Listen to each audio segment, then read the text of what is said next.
This is the Andy Citron Injury Attorneys Friday Night Rivals. Presented by Bishop State Community College.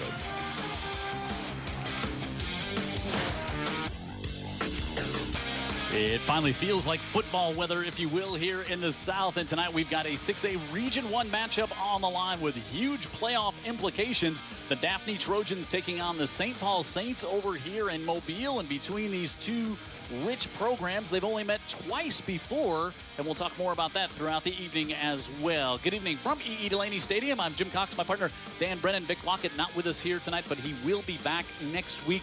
Dan, this game of a huge game for both teams, but I think certainly if you're Daphne, you have to feel this. We've got to start playing as if this game is game one of the playoffs. I think you do, because you've got two big games left, and you probably can't afford to really mess around and lose either one. And you're here at St. Paul's. Next week, you're on the road again, just up the road here to Blunt. So two big games. One good piece of news for Daphne is they may be as healthy as they've been all year. And in high school football, sometimes we don't talk about that enough, but they've had some injuries. Yeah, we're looking forward to seeing them at full strength here tonight. All right, St. Paul's, we've seen them several times here, Dan. They're a team, been very solid on defense, and offensively, you know, they've maybe looking for a spark, but defensively, they've got a player who you think is a standout there. So does the SEC, but we might see him on both sides of the ball tonight. Yeah, A.J. Finley's an outstanding cornerback, and he's going to be seeing time in the SEC, probably at Mississippi State, but those things can change, of course. But Finley's also a return man. He's a kick returner. He's a punt returner. He's that kind of an athlete. So you might see him in a jet sweep. You might see him just taking the ball in a wildcat. They've had trouble punching it in. They need big plays tonight. Finley, the defensive specialist, maybe the offensive key to this game for St. Paul's. Yeah, defensively, St. Paul's, they've been great all year when they've won. They've only allowed 21 points in their 5 victories, but when they've lost those 3 games, they've been outscored 67-0. So they've got to get that spark offensively. We kind of see that on Daphne as well. Christian Williams, again, all-state cornerback. They put him on the offensive side of the ball like we see A.J. Finley do. But up front, we talked about Kenny King, great defensive lineman, high school, college, played in the NFL. That's where it all starts up front for this Daphne defense. Kenny King loves to get your offense in 2nd and 14. Now, how do they do that? Well, maybe you're lining up and you just want to hand it off to your tailback, but guess what? You just lost 4 because this guy busts through. His name is Jamar Mason. He's 6 foot. He's about 260. He's very disruptive. We've seen that before from these Kenny King defenses. They like to bring their linemen upfield, not just hold their position, but slant and get you in the backfield before you get started. That means they're going to catch you for losses, but it could also mean they may be out of position, a play or two, or you can pop one on them. So maybe that's good news for Ingram, the running back for St. Paul's. Yeah, Daphne only gives up 16 a game, so you would think this could be a low-scoring, playoff-feeling game, but for what we know, it could be a shootout. It could end up that way. But again, big game. St. Paul's, they won one of the last 2.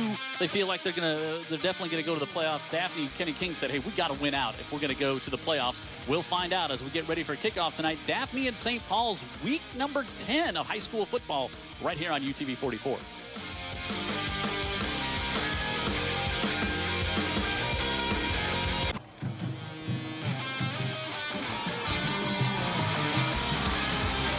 Daphne Trojans, they won the toss. They deferred, so St. Paul's will get the ball to start things off here tonight. 6A Region 1 matchup, Delaney Stadium on Old Shell Road. Daphne and St. Paul's. Let's go down on the field and welcome in the 3rd member of our broadcast crew tonight, Tara Reeves. Good evening, Tara. Good evening, Jim. Alabama commit Christian Williams is no stranger to the spotlight, but even the star defensive back for the Trojans was in awe of the legend Nick Saban the first time he ever met him. On an official visit with the Tide, Williams and his family were in the indoor practice facility, and Saban walked up to shake hands with Christian, but his little sister Mariah jumped out in front of him and shakes Saban's hand instead. Christian said they all laugh about it right now, but he's still amazed that he's going to be calling Tuscaloosa home next year. Yeah, I think there's a lot of teams that have played Daphne, that they're ready for him to go to Tuscaloosa. They're like, okay, it's been good to see you here, but now let's get up the road. Yeah, go shut down somebody at Georgia, you know, because we're sick of you. But he's really a talented player, and we've got, you know, there's some high-level talent on this field tonight. We'll talk about that. Steve Mass, 7th year here, of course, has had such a great run. He is now tied for 2nd all-time. It was a trivia question a couple of weeks ago. 2nd all-time with Eddie Guth for the most wins in St. Paul's history, behind only Coach Rutledge, and things continue to go well. Steve Mask will become the all-time winningest coach, you would think, probably next year in St. Paul's history. We had another fruitful visit with Steve before the game at midfield. Really great, too. We were out there, and Steve and Kenny King and you and I were there talking, and Coach Mask just, so hospitable as everybody is here at St. Paul's always, but really making sure, because they've never played here before, so they don't really understand. You don't understand the pregame activities, where you come in, where you go off. So it was really great to hear Coach Mask giving Kenny King all the instructions, if you will, as to how to make things easiest for his team here tonight. I mean, you talk about behind the scenes that you really just take for granted. But for high school coaches, there's a lot of logistics involved. And Steve was trying to make sure that Kenny had all that sorted out. Yeah, and there's certain protocols. You come on the field, you go off the field, where and when, and where are your kid's going to go dress, and Diego Gajardo does what he does, sends it through the end zone, and had a nice chat with him on the field before the game as well. Almost interfering with his pregame warm-up. Special teams coach said, excuse me, can you come work on some punts? And Diego said, excuse me, guys. It's exactly what he said. Excuse me, guys, I have to go. So felt bad. Here's the Saints offense. Got to get it going offensively. See, Maples and also Brady Ward now is going to be back in the lineup tonight, so that's good news. Hunter, Schultz, and Taylor there. Bell, who was the guest on our pregame show. Ingram in the backfield. Rollins the tight end. Graves Billups the leading receiver. Kenny Brown on the outside as well. And Jake Green, junior quarterback. And we get a flag before this one. And getting out on the far side is Ingram. A good start, but it looks like this one is definitely coming back. And, when you have trouble punching things in, you hate to get behind the chains to start things off here. And that will happen to the St. Paul Saints. It'll be 1st and 15. If you're just joining us, Vic Lockett unable to be here tonight. Everything is good. He'll be back with us next Friday night. So Dan, Tara, and Jim bringing you the broadcast here this evening from St. Paul's, and Jimbo Perez, our referee tonight. Little shift on the offense. Boy, if you're a coach, you just first play of the game, you know exactly what you're going to run. You've known what you're going to run. You hate to see that kind of is frustrating for a coach to start a game. You really hate to see it after what, a 10-yard game. Yep. And the yards could be kind of stingy tonight with both these defenses. And I think a big point for St. Paul's is that you got one of their biggest offensive linemen back. Yep. Brady Ward. Ward is back in the lineup. Rolling out is Green. Fires it over the middle. Christian Williams with the interception, his 3rd of the year. And look out, can he take this one back? Christian Williams, the Alabama commit, is inside the 10. It's 1st and goal, Daphne.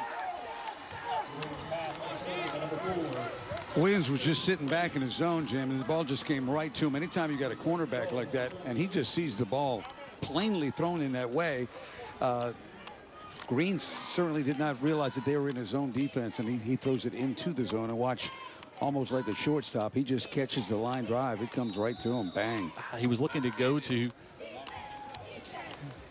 Javonte Graves Billups, who I said is his leading receiver on the year, but down to the 4. And now Daphne's offense, and again, they average 21 points a game. They've been close in all their games. Their 4 losses are combined 24 points. And so we'll see Gage Bonner in the backfield. C.J. Young moved from wide receiver into running back, and he's going to get upended. Good penetration. That time, Julian Little came up from his cornerback stop, able to stop C.J. Young. So C.J. Young was their leading wide receiver, 48 catches on the year. Move him to the backfield. Last week, he had a big game, 145 yards, 3 touchdowns on just 15 carries. Omvet Molden now starting at left guard. Weir, Johnson, and Silva up front for the Trojans. And as we said, you got Jay Holmes now moves in to replace Young as he's in the backfield. Blackwell now on the other side as well. And now they'll go direct snap to Christian Williams. He had the interception, and he's going to get stood up there by the stout Saints defense. And Williams, you'll see him at quarterback tonight for the Trojans. You'll see him at wide receiver as well. As we look at this Saints defense, as we said, their 3 losses this year, they've been beaten 67-0, but in their 5 wins, they've only given up 21 points. Foster Allen, Manigault, and Crum, Harris, Sankey, Hensley, Chavers all around the ball, Bellamy, Gran, who they love at safety. And of course, you got Finley and Little and Matthew Hunt in the secondary. And so now they'll put C.J. Young back with Gage Bonner. Again, Bonner got hurt right before the start of the season. A little play fake. Bonner looking, pressure coming. throws it toward the back of the end zone, and that one's knocked down. Is going up to swat that one away was A.J. Finley, who Dan talked about. So, if St. Paul's can hold Daphne to a field goal here, that'll be a big win after 1st and goal at the 4 after the interception. You know, I was really surprised that anybody was athletic enough to get Williams down after the interception. So that was a big stop, getting him out of bounds around the 5-yard line. Defense comes in, quick sudden turnaround, and they were ready to play, Jim. 10th pass breakup of the year for A.J. Finley, and Diego Gajardo on here. Gage Bonner to hold. And Diego Gajardo continues to have a great year. And you see Steve Mask all the way out at the 10-yard line almost, cheering on his defense, saying that's a huge, huge hold. Points are going to be at a premium in this game here tonight. Daphne on the board first after the interception by the Alabama-bound Christian Williams, and they now lead 3-0 on the Andy Citron Injury Attorneys Friday Night Rivals.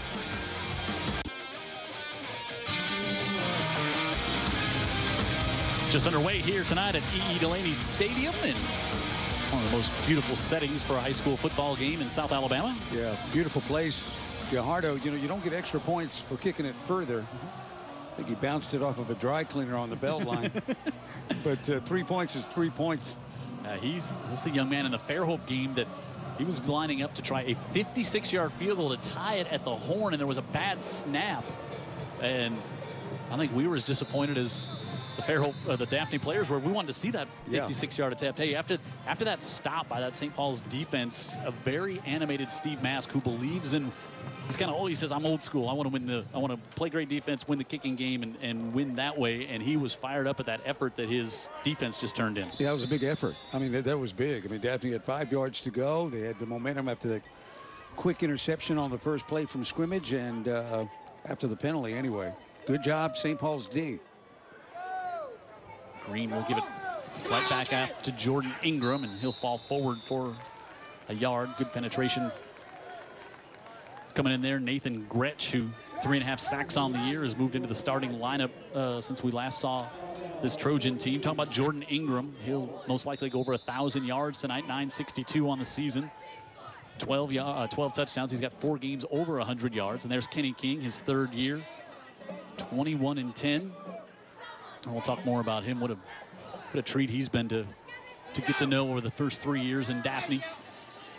On the left side, gain of 4 for Ingram, and you can see you're going to see a lot of that here tonight. It's going to be I think yards and points both will be at a premium tonight. This Trojan defense, Dan talked about Jamar Mason up front. Getch made the stop, and then John Davis on the edge. He's got 6.5 sacks. Pruitt on the other side with 4. Waldrop, Collins, and Ronnie Cleveland.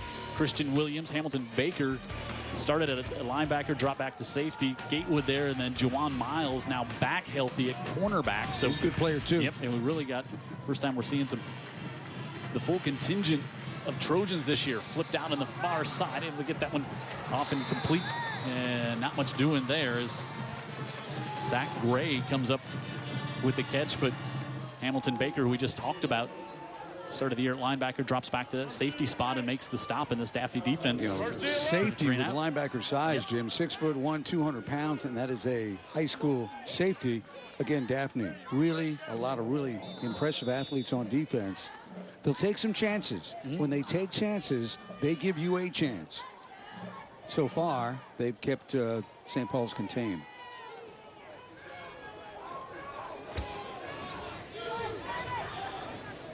We'll see Miles back. He's going to fair catch this one at the 40. So good field position here for the Daphne Trojans. How about hats off to Coach Collier and the Theodore Bobcats. First region championship since 2000. They win 7A Region 1 with a victory last night over Mary G. Williamson and Escambia County last night as well. Tonight, Mary G and McGill-Tulane and Baker tonight. Davidson, they're going to the playoffs. Fairhope and Bryant, Murphy and Foley, Saraland and Blunt. That is a big one up the road here tonight. How about Viger going on the road to take on Opelika, region champions, unbeaten, ranked number 1 in 5A. Citronelle at home against Wilcox Central. St. Luke's and Millry tonight, and Choctaw County taking on Leroy. And you see the rest of the games. So we start, and Young lost the football. And luckily able to fall right back on that one as it was popped loose at the 40. Again, C.J. Young started the year wide receiver. He was a guest on our pregame show earlier this year. Yeah, really delightful young man. Very, very quick feet, and so they're utilizing him at running back now. And ooh, that's not what you want to see if you're Daphne. Yeah, that was Devin Manigault who knocked that one away. And Bonner in the backfield. Jaquan Miles split out to the bottom of the screen. He also wasn't healthy earlier in the year. Young on the right side, and he busts through, and he's going to be up close to a Daphne first down. Like just a few footballs short of it there. So Young, not real big, 5'9", 185, but explosive and great speed. Yeah, good quickness, too. Really good lateral quickness. He can make people miss in a small space. But that time, they just got the numbers up front, Jim, and they did a little pushing on the St. Paul's defense, which is not easy to do. And we see Bonner go under center and pushes forward. He's going to have... Looks like he's going to have the first down. The spot on the far side looks like it's enough, but St. Paul's saying he's short. He got the mark there. He is going to be just short. Wow. Okay, Coach Brennan.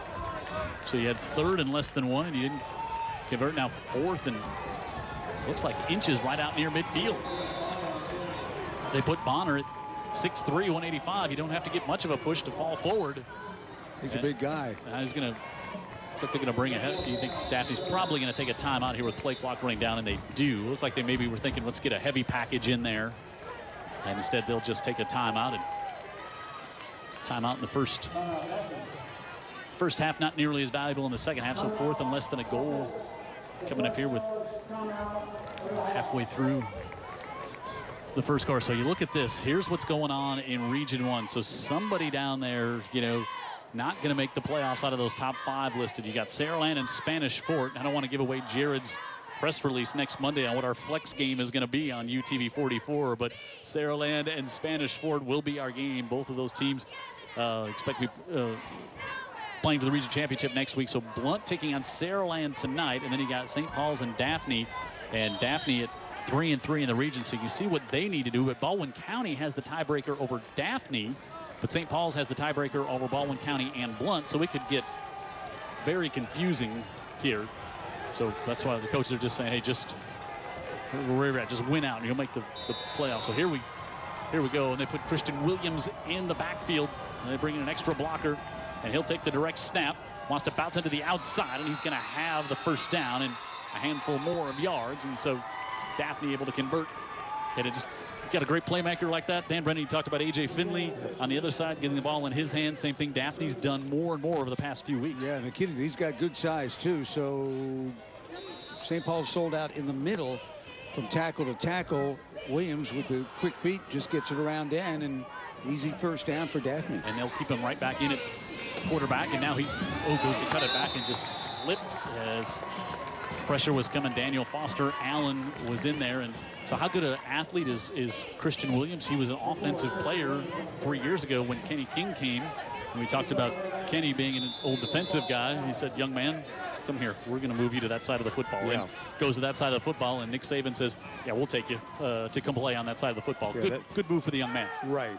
Bonner has that one knocked down as Daniel Foster Allen with another quarterback hurry, his 6th on the year, and swats that one down. You know, more evidence about Williams is doesn't always get a lot of picks because teams try to keep away from him. Sure.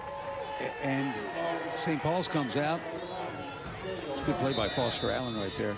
St. Paul's comes out, throws a pick when they throw it in his direction. Yep. First snap of the game. That's how good Williams is.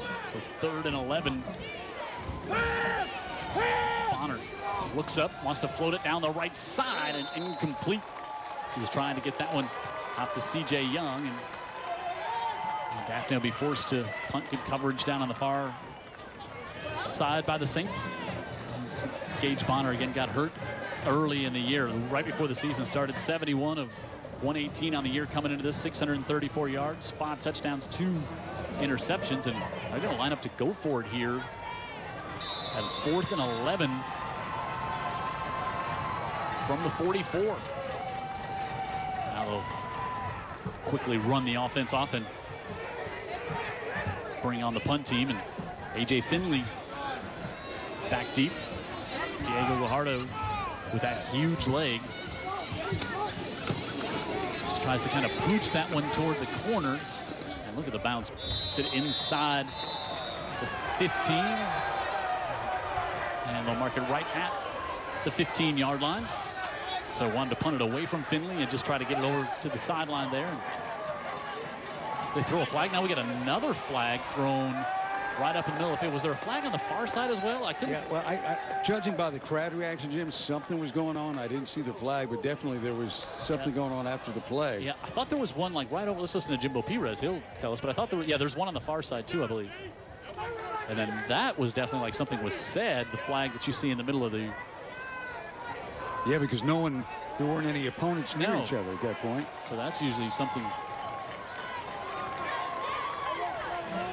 said.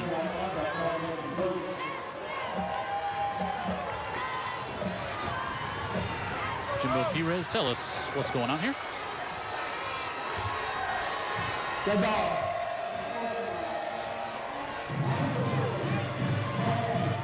So just the one penalty on the after the play. 15 yards against Daphne, so it moves it from the 15 all the way up to the 30. Flag still on the field.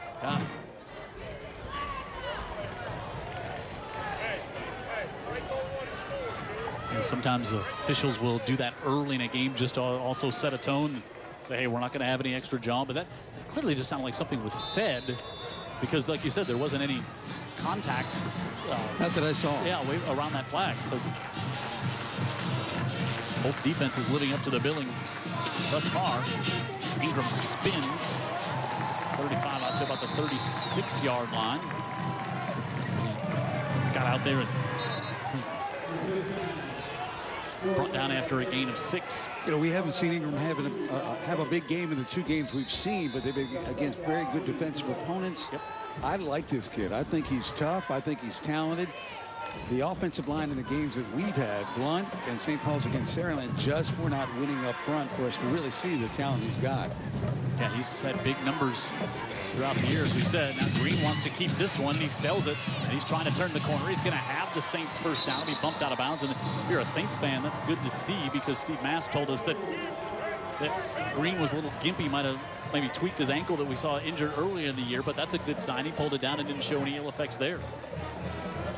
And I think, you know, when an offense is stalling against the better teams, you need your quarterback to bring this dimension, right? And that looks like a read option there. Yep. And he decides the end crashes down. He's going to take off. Nice play.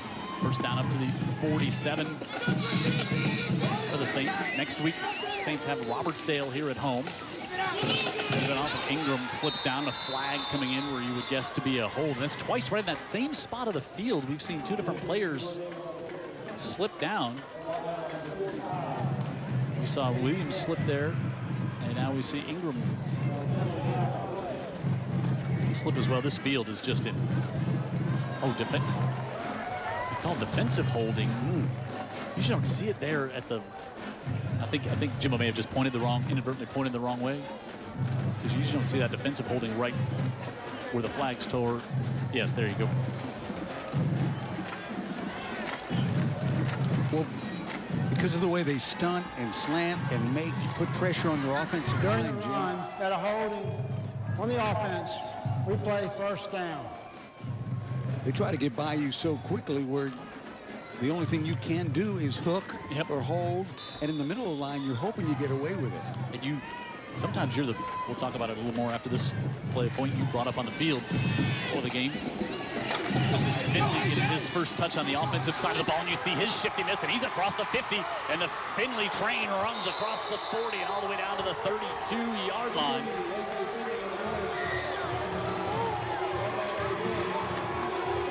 A.J. Finley, Dan talked about they need a spark on offense. Well, you can see his talent, Jim, because it did not look obvious that he was going to be able to get to the corner or have much. It was blocked okay, but not spectacularly, but he's better than average athlete. 31-yard pickup. And they go right back to him and tries to cut it to the inside. And good penetration by Nathan Getch again to come and wrap him up. But what Daphne does on that defensive line and the looks they give you, sometimes the opposing quarterback, Dan, you were talking on the field, say you line up and you're like, oh, this one may not work, because you know before the snap you're in trouble. Yeah, and again, it's not only what they're doing before the snap, Jim, it's what they're doing after the snap as well, with twists, slants, and things that you really can't see coming. And it's not just the way Daphne lines up, but what they do, they try to affect you at the snap. Jay Green ducks under center, right up the middle. Jordan Ingram to the 30, and third down coming up here for the Saints. We approach 3 minutes to go here in the first. Somebody on the Saints sideline saying, way to hit the hole, Jordan. And I think the part of that statement that was most important was that there was a hole, because Ingram can hit the hole if he can block for him right between the tackles. He can make some things happen. Some folks checking in, watching the game. Scott Delaney, his grandfather, E. Delaney, the stadium's named after, and he's watching the game here tonight. Proud St. Paul Saint alumni. 3rd and 8 here for Delaney Saints. Quick out of the backfield. Ingram. Great tackle in space by the linebacker, Ronnie Cleveland. And that's a tough one-on-one tackle for Jordan Ingram, 6'2", 186 pounds, and Cleveland about the same size, but came up and made the stop. Yeah, again, good athletes on this Daphne defense. They make you work for it. I think that's one of the things both coaches probably thinking coming this. We've got to be able to tackle the playmakers in space on both sides. No doubt, and I think they both mentioned that in the pregame. Yep, 4th and 9, and the Saints will pass up what would be about a 49-yard field goal here, and they'll empty the backfield and go for it. Green steps up against the rush, has some room in the middle of the field, trying to get to the outside, stays on his feet, and he's got the first down. That ankle looks okay so far, Danny Brower. Looks a lot better than we saw in 2 games previous. And Green, when he can run, he can give you that, and that's a lot, especially, Jim, you know, in a game like this. Green being able to make a few plays with his feet. He's going to kind of set this Daphne defense back a little bit. Yeah, 4th and 9, and he picks up 15 and gets around Cleveland, who had just made the tackle on Ingram. See the Saints with a lot of pink tape. October, of course, breast cancer awareness month. Give it off Ingram. Ingram on the right side with a big hole and lunges down to the 3. This is the most rhythm we've seen Ingram in early on in a football game this year, Dan. But Jim, look where it is. Wow. They double team up front. It's the most we've seen Ingram get helped by that line. If you give Ingram a crease, he can do that. He can see the hole. He can accelerate. This is the first team we've seen them play where their offensive line has made some blocks to get him free. 1st and goal from the 3. Tight end. Griffin goes in motion. They'll give it to Ingram, and the yard's not there in the middle. And that Daphne defense flexing their muscle there. And, you know, it becomes, when you get down in the red zone, it gets like this. Everything becomes compacted, and those yards become harder to get, Dan Brennan. This Daphne team is no fun to try and score against. There's Collins right there. You know, these guys, one plays like the one next to him. You know what I mean? We're inside a minute here. You got one guy going to Alabama, and everybody else just looks like a athletic, mean high school player. They play with a lot of passion on defense. Try the left side, and Ingram plunges in for the Saints touchdown. Big score for the Saints. Big relief for this team to get an offensive touchdown against a very stingy Daphne team. Starts up front, Jim, no secrets. Pounded away, and they go on the left side, and Brady Ward over there, Peyton Maples, and of course Ward. Everybody in the SEC loves him. And Jackson Fowler with the PAT, and it was good. And St. Paul's takes the lead at 7-3. And I think what we just saw in almost the entirety of the first quarter is what we're going to see all night here tonight. That type of football, and you have some players making some big plays, but it's going to be tough sledding on both sides on the interior. Yeah, I think for St. Paul's offense, what we saw there that is really good news for St. Paul's is two things, man. They're blocking better, okay? Daphne will give you some chances because they like to throw you for losses and get you in 2nd and 14 and 15. So every now and then, you can pop something. We've seen that with Ingram. The other thing is we've seen the footwork of Jay Green and actually being able to be a positive guy with the football in his belly running. 10 plays, 70 yards. Ingram, the 4-yard touchdown, 5.5 minutes off the clock. And St. Paul's has the lead. There's half a minute to go here in the opening quarter. And Jackson Fowler, he too has a big leg. Christian Williams back deep, as is Jaquan Wiles. And Fowler sends that one into the end zone.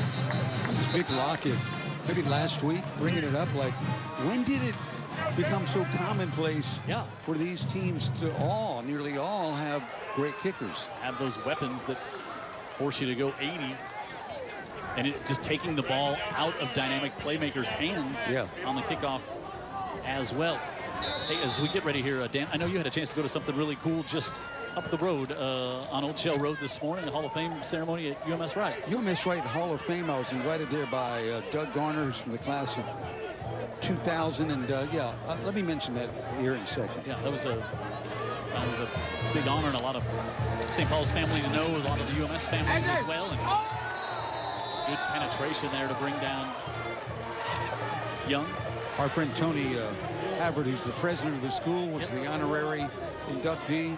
Norman Waldrop, a great basketball player, graduated in '98. I mentioned Doug Garner, a family friend of the Brennans, along with Curran Foose, another family friend. We loved him, right? Yep. And a couple more I'll mention. Curran Foose, one of the early high school football TV stars as we started doing this in that state championship UMS Wright team. Second down, Bonner, time, wants to air it out. Looking on the right side. He's able to get it all the way up to the 40-yard line. Darius Johnson, his 14th catch of the year, 40 yards to end the quarter. And Gage Bonner with the best throw he's made on the Eddie Citron Injury Attorneys Friday Night Rivals broadcast. I want to take him to the fair. He wound up and he knocked the bottles down. Watch him just wind up and get it in there. Darius Johnson with the catch, and we are through one. And Daphne will have it 1st and 10 at the Saints 40. Opening quarter in the books here on the Andy Citron Injury Attorneys Friday Night Rivals on Old Shell Road.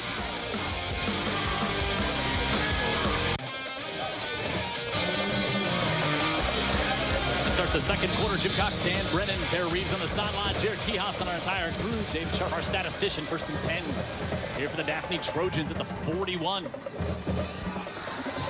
Quick pitch coming around, Bryson Cleveland.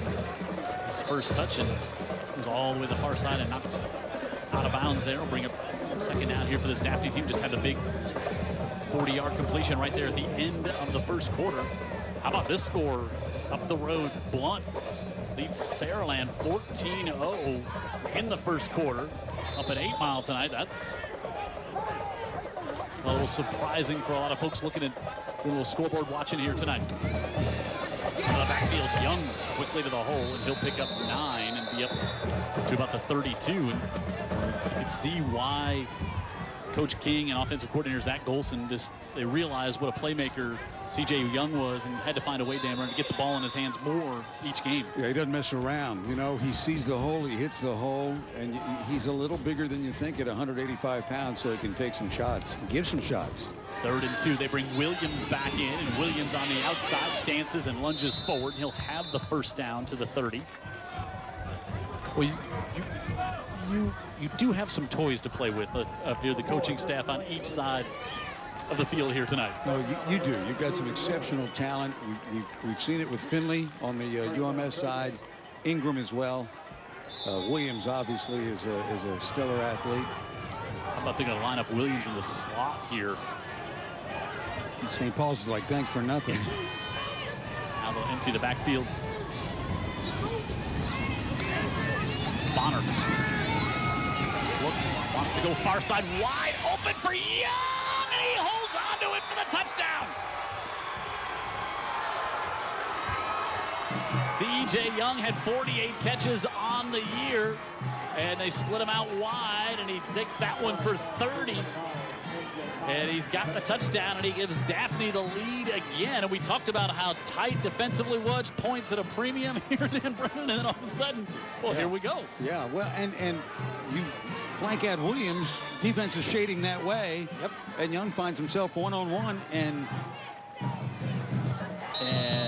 Gajardo converts, and it's now 10-7. And Young did a great job to run underneath that ball because he had to outstretch his fingertips to pull this one in the end zone. And Bonner's got the touchdown pass, and Young holds on for the score. And Daphne on top by 3.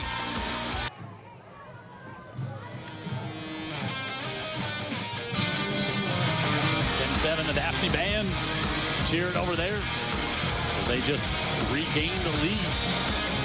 10-7 here at St. Paul's. Again, Daphne feels they've got to win their next 2 to get into the playoffs here tonight at St. Paul's, next week on the road at Blunt. And Finley can't stay in the field of play, so he drops back into the end zone. And Saints will start back out at their 20. And our trivia question here tonight. So we talked about it. These two teams only played twice, 96 and 97. When they met in 1996, who was the Daphne head coach? He is here tonight. He is on the sidelines. Here, that's a hint. Since Lockett's not here, I thought maybe we'd give a little hint on the trivia question. Think about that one, and we'll give you that answer coming up in the second half. And now we'll see if the Saints can respond. Green pulls it down, and he's going to get across the 25 and pick up 5 on first down. And Green again showing all kinds of confidence in that ankle, and probably that first time he ran the ball and converted it made it all feel better. So that's good to see for the Saints offense. Yeah, you know, we've always liked this kid's moxie. The games we've seen him in a couple of games, he wasn't healthy enough to run the ball. Yep. Especially in that Blunt game. Oh, yeah, boy. Yeah, he wasn't ready. But he kind of helped will the team to the victory. 5 yards on first down is nothing to sneeze at.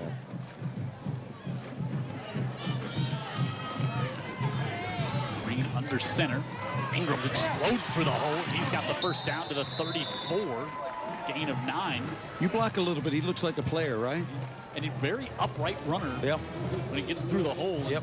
Looking downfield, not trying to make a shift. But, you know, part of it, too, I'm sure they talked about it all week. You can't dance in the backfield against this defensive line. No. If there's a little crease, you've got to just go straight through. Yeah, because this defensive line is coming. Yep. You know, they're coming at you. They're not waiting for you. They're tone setters. Yes. On that side of the ball for the Trojans. First down for the Saints.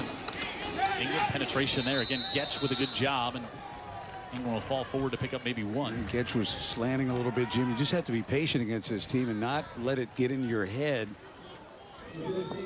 When you only get 1 or 2, you know, don't let it destroy your confidence.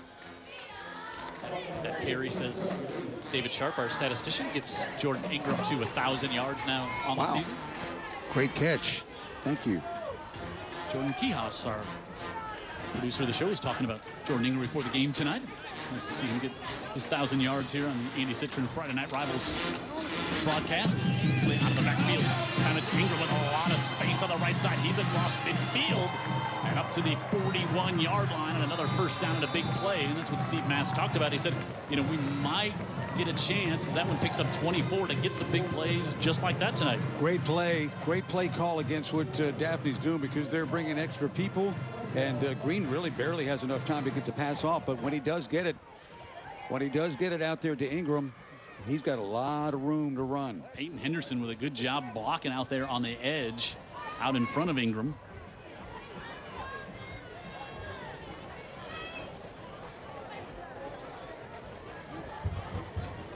Gino Perez, I didn't.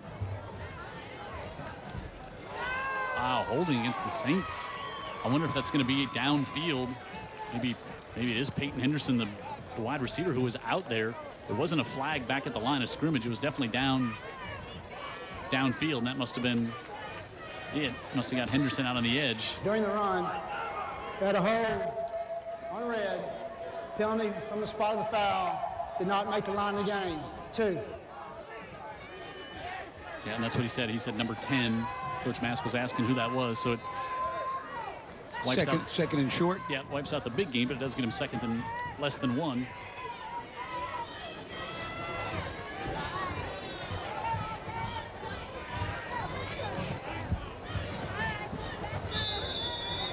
See big 76 there on your screen. That's Brady Ward, the junior. We talked about everybody in the SEC likes this young man. Ingram hit at the line of scrimmage, and he's not going to have the first down. And you can see why Steve Mask's so upset at that penalty, wiping out. He's going to lose a yard. Coming back in there, Malachi Gatewood able to make the stop, and you heard that one. You did, and again, this is a strong safety. There's one safety, right? There's the other one. Two safeties on your side of the line of scrimmage. That's what Daphne does from the line to the safeties on an obvious running down. But it's not that obvious, so St. Paul sees that, and they're thinking, okay, get cute. We may go over the top. And we saw as soon as Ingram had to make that extra little cut in the backfield, it was quickly shut down. Right, 3rd and a yard for the Saints. They try the sneak, and Green's going to push forward. He's going to have the first down. He's going to have more, actually. And he came in, and Steve Mask talked about it on our pregame show. He's told us in private conversations how Jay Green got here to St. Paul's and immediately became a very well-liked and well-respected young man from all the other players on the team, and really has been a great leader for this team. And what's been a tough year for St. Paul's, moving up classification, 6A, and kind of dominated the headlines for high school football this offseason. And the Saints move up to 6A, and it's not been easy. No. But they knew it was not going to be easy. 1st and 10 for the Saints. And gives that one off to Finley. Finley into Daphne territory and all the way up to the 46-yard line. You know, we were talking with Steve Mask about, so private schools, they play, there's a multiplier used per student. So if one student cost equals more than one student in a public school, so that's how they come up with the overall attendance. But then they put in the new ruling this year, and private schools can fall into a gap like this where they're having to jump up in a classification from a competitive standpoint, and it's been a tough challenge. Green fires out, and that one almost intercepted, and boy, good job to just help get that one broken up downfield, because it looked like that was going to be trouble there. Zach Gray actually bumped into Jawan Miles, and that's a good thing, because Miles was going up and it looked like he was thinking he was going to have the second pick of the night for the Trojans. Yeah, well, that time Daphne's got everybody back. They're not bringing their safeties. They're not blitzing corners. So as it turned out, that was a tough one to try to throw it into. Yeah, and you had Jamar Mason in there that Dan talked about in the pregame show, disrupting things. And so 3rd and 4. And for the Saints, Green keeps it again.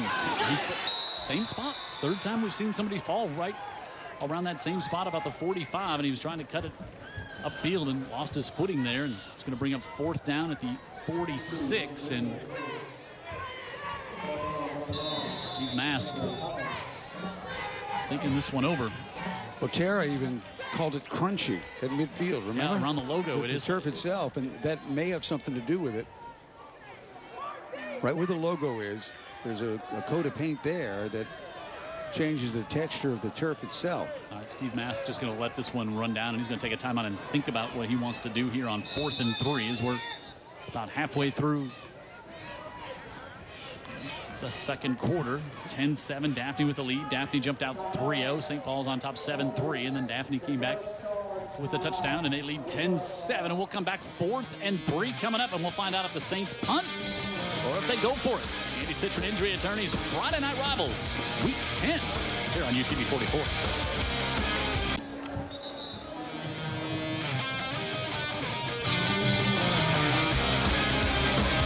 Great Friday night for high school football. 2 weeks left in the regular season. It has flown by again here on UTV 44. Jim Cox, Dan Brennan, Tara Reeves on the sideline.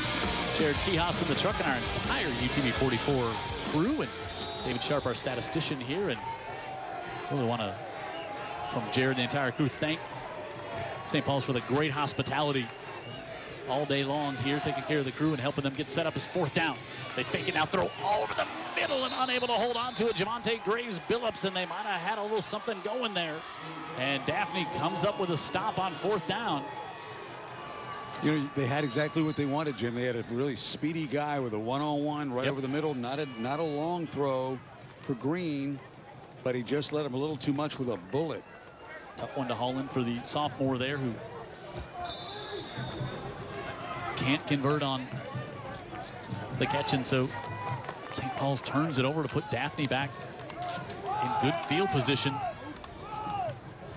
At their own 46 to start this drive. They lead 10-7. Bonner, and heard someone on the St. Paul's side call the procedure penalty, and the flag was dropped right there. And we'll get the call from Jimbo's. The Saints will get backed up. Dead ball. False start on the offense. Remains 1st down. Trojans get backed up 5. Let's go down to Tara. She's got our first educator spotlight tonight. Tara. I'm joined with Cole Powell and Brooke Morgan, and both of these are athletes at Daphne High School. I'm going to start with Cole. He's a catcher for the baseball team. So, Cole, talk about the baseball program at Daphne High School. I understand you just added Coach Boyd as your new head coach, so expectations there. Well, he's really brought in like a really nice program. He's doing a lot of good things to our program. He's brought in really good coaches too, and his potential this year is pretty good. He's bringing a lot of good energy. And talk about your role.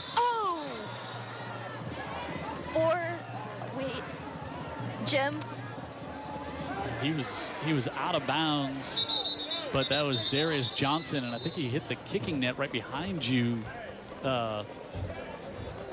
And obviously that young man looks to be in tremendous pain. There's the big kicking net right almost all the way over to the track, and that one was thrown well out of, and part of the thing that makes that scary is you're not expecting to have contact with anything there. Let's watch as Bonner kind of coming right at you, just about.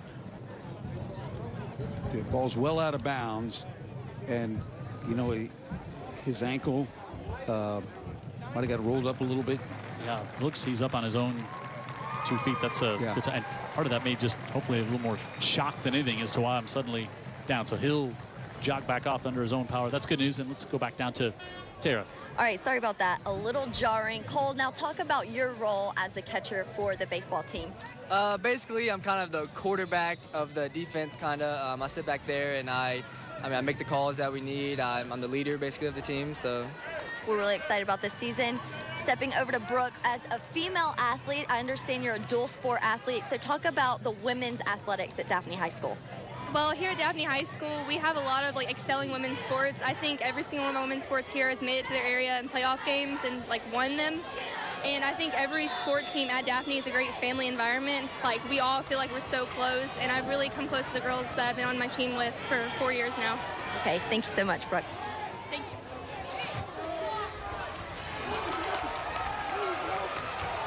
Bonner tried to go across the middle as he was looking for Jaquan Miles, and then a late penalty flag came in. There was some contact there as our Coastal Alabama educator spotlights shining on the Daphne side of things. Thanks, Tara, there. And we'll kind of figure out what this one was here. It was a 2nd and 15. And running out of wide receivers here. Yeah, Jaquan Miles a little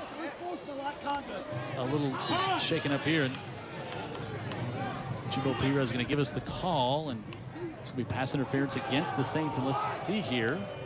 Yep. Yeah, it's there. Yeah, there was lots of contact and lots of holding there. Julian Little had a whole lot of jersey there, and Steve Mask is not happy with the call, but when he watches the film tomorrow or later on tonight, he'll be like, he'll get over it. Defensive pass interference.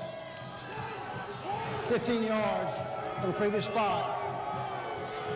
Penalty orders made the line of game. 1st down. When you're one-on-one with the receiver, and it looks like they're about to flash the lights on the dance floor, and you're slow dancing right at that point of the night, they're going to call that on you. And that's what it looked like a little bit. And it's sometimes just unfair on the defensive back when the ball's a little underthrown and the receiver's trying to come back to it. A lot of times that initiates that contact as well. And now C.J. Young trying to get to the outside, and he's going to be strung along. But look at the quick moves up the sideline and turns that into a positive when it looked like it was going to be a substantial loss. And C.J. Young, good job there to keep going up the sideline and ends up picking up some positive yards because it looked like they had him hemmed up in the backfield there. Matthew Hunt was back there giving chase. We've seen some good athletes make some good plays that weren't necessarily blocked beautifully. Young getting to the corner when from the start of that play it didn't look like that might not happen. It picks up 4.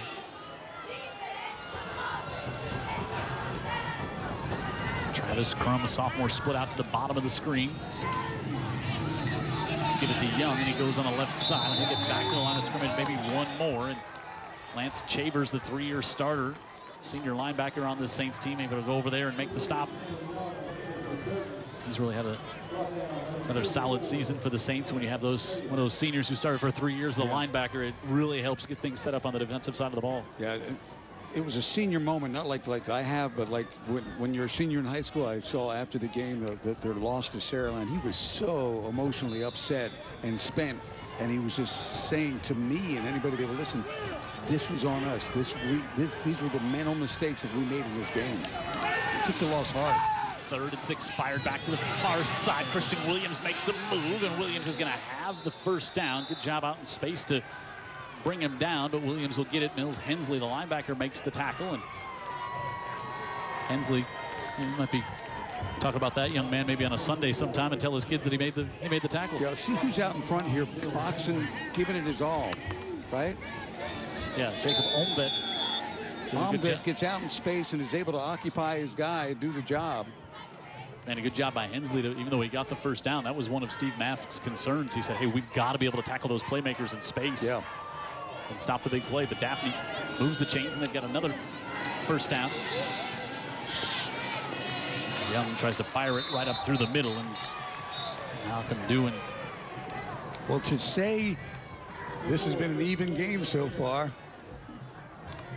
might be pretty obvious, but man, has it not? It's been a really even matchup between these two teams. Again, we've only played this the 3rd time they've played, and haven't played since it's been over 20 years. It'll be a fun rivalry to watch if both teams stay in the same classification. Bonner out of the shotgun, winds up, able to get it off to Williams, and he's got the first down to the 18. Maybe they'll mark him out of bounds. Yep, it'll be right at the 18-yard line. Pickup of 12.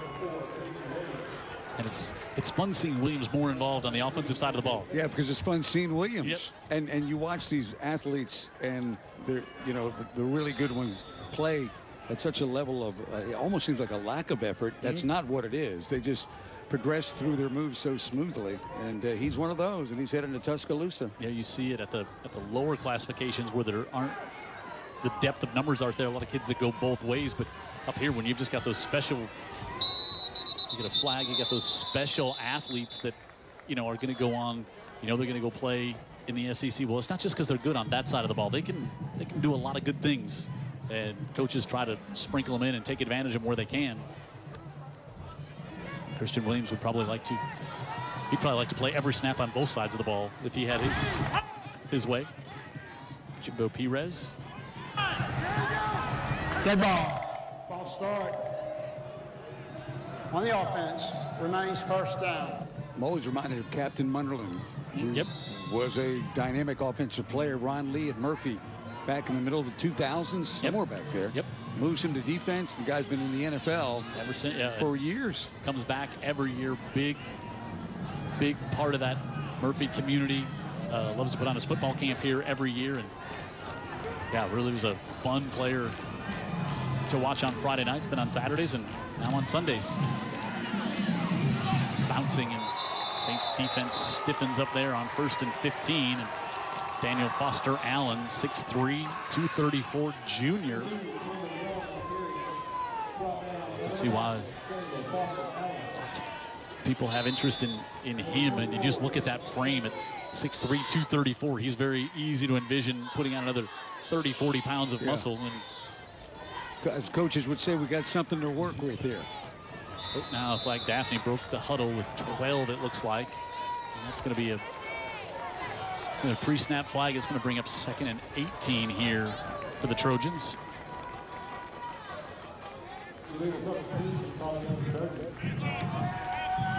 Good ball. Illegal substitution. On the offense, remains 2nd down. Zach Golson probably will say, Jim, did you have to bring up that I'm the new offensive coordinator after we just had a couple of penalties? He couldn't mention it after a big play, but Zach Golson, of course, was the offensive coordinator over at McGill and got back in the public side of things. Kenny King offered him the job to become the offensive coordinator here at Daphne, and he's installed the new system here at Daphne, and he's a great offensive mind and one of the young up-and-coming coaches here in Mobile and Baldwin County. And Gage Bonner, the quarterback, was one of those injuries we talked about pregame. I mean, you lose your quarterback the Wednesday before the first game. Time for Bonner over the middle, looking to get it up to Miles in traffic, and it's batted down. Good work by Matthew Hunt just to bat that one down, as there was a whole host of players down there in the corner of the end zone, and Hunt wasn't really sure who was around him, but he said, I know if I just bat this one down, nothing bad's going to happen. That looked like the traffic on Old Shell Road when I was trying to get up the hill around 5 o'clock. A lot of bodies in the corner of the end zone right there. Bonner kind of lucky this one doesn't get picked, don't you think? Yeah, I was trying to get it to Jaquan Miles there. And now 3rd and 18. But again, remember, Daphne's got Diego Guajardo, the kicker, with a big leg. Bonner, far side, fires off, makes a move, does Young, and he's inside the 10, and he's in for the touchdown, 27 yards. 3rd and 18, and Daphne goes 27 for the score to regain the lead. Got to tackle him in space is what Steve Mask told us before the game, and I think this is one of the guys he was talking about right there. You can see that Young at running back, at slot receiver, he's very comfortable with the ball in his hands. Not too much here, except a big-time move right there. And now he's got everybody twisted in circles and walks into the end zone. Yeah, should have said to extend the lead, not regain the lead. And now it's a 10-point Daphne lead as they scored 14 straight. One missed tackle, 2, 3, touchdown Daphne.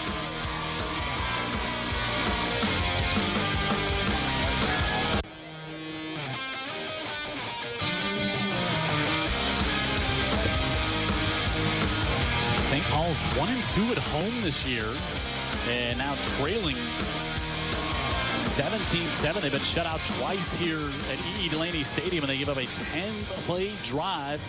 C.J. Young caps it off with a 28-yard touchdown pass reception from Gage Bonner. Yeah, and if you remember on the flip side, why that was only a 54-yard drive, they went for it on 4th down. Yep. And Green tries to zip it in to Billups for a quick slant and maybe everything. Yep. And he's a little hot with it. Daphne responds by taking advantage of that field position. Guajardo, high kick again into the end zone, and Gage Bonner over 100 yards passing here in the first half, and that was one of those plays talked about. Got to tackle the playmakers in space, and C.J. Young able to make it up the far side and into the end zone. And our Andy Citron Injury Attorneys Friday Night Rivals brought to you by that guy right there and his team of attorneys. Andy wins 251-888-8888. So personal thank you to Andy Citron and all of his team members there for being a part of Friday Night Football here on UTV 44. Just 2 weeks, well, down to about a week and a half left now as Ingram up the middle, lumbers up to the 27 for 7 on first down before he's pulled down there on the play by Marion Collins. Boy, there's nothing wrong with that. Yep. Ingram for 7 between the guards on first down against this defense. You'll take that. And you're not going to see St. Paul's get out of what they want to do with 2 quarters and 2 minutes left in this one, and they're down 10 here to the Trojans. And the Trojans, as if you're just joining us, they need these last 2 wins to get into the playoffs. Haven't missed the playoffs since 1997. Up the far side, single coverage there. That one hung up, and Juwan Miles can't pull it in as he was matched up there and Single coverage with Bill Johnson. And Green, I've seen him air it out a little bit here tonight, and that one goes through Miles' hands. Miles missed some time earlier this year with an injury. He was a starter last year at that same spot. So Kenny King just was telling us earlier in the week and talking to him before the game, he's just, we're finally getting healthy here. Trent Battle, their quarterback, sophomore, filled in so well. Missed the last 3 games with a hamstring injury, and 3rd and 3 here for the Saints. And then Ingram's going to have a first down. He's got Morris across the 40. Jordan Ingram looking to pick up a block down to the 44-yard line, and he'll pick up 28 on 3rd down. And a big play for the Saints to keep this drive going late here in the 2nd quarter. Daphne had 10 players within 4 yards of the line of scrimmage. The only guy that was kind of in retreat a little bit was Williams, the cornerback. And Ingram takes advantage of it by popping it. And those are the plays we can see, good and bad, against this defense. Yeah, and Juwan Miles with that open field tackle. There's without a minute 15 to go. Pressure coming. Able to get away from Cleveland and up the far side. Able to get that one up and complete as he gets it to A.J. Finley. And Finley with another touch on the offensive side of the ball. Good looking play by the quarterback here. Yep. The pressure comes right in his face. That's the ability to get out of the pocket that Green didn't have earlier in the year with the bad ankle. Yeah, that was not to Finley. That was to Zach Gray. And Gray, this another sophomore, he played mostly on the defensive side of the ball. Now they started moving over to offense a little bit, and you can see another. Now they want to get it in his hands, and first down here at the 34. Daphne will get the ball to start quarter number 3. The Saints here are driving with a minute 8 to go, and they've got 2 timeouts remaining. Finley inside the 30 as he drags John Davis down for a few extra at the end of that one, and we'll get a timeout with a minute and 1 to go here in the opening quarter. You just got to opening half, excuse me. Pick your plays carefully when you get, into the red zone against Daphne, when that field becomes so tight, and they've got a lot of good athletes on that side of the football. Let me update you on a couple scores here, Dan Brennan. Blunt has taken their 14-0 lead to the half against Saraland. Wow. Big score there. Opelika leads Viger tonight. Opelika 16-6 at the half. Viger jumping up and playing in 6A. Andy Sitch and Injury Attorneys. Friday Night Rivals also brought to you by our presenting sponsor, Bishop State. Great place to start, and a great partner of ours on high school football for a long time here on UTV 44. Some other scores to tell you about. McGill Tulin leads Baker 20-7 at the half. UMS Wright leads WS Neal 14-0 at the half. Faith and Satsuma 7-7. Cottage Hill leads Southern Choctaw 7-6 at the half. Baldwin County up 31 over BC Rain. More folks watching this game tonight. Kyle Smith checking in. He's watching this game over on the Eastern Shore in Fairhope. So down on Point Clear. Chris Haley checking the football game on UTV 44 with a minute 1 to go here in the opening half.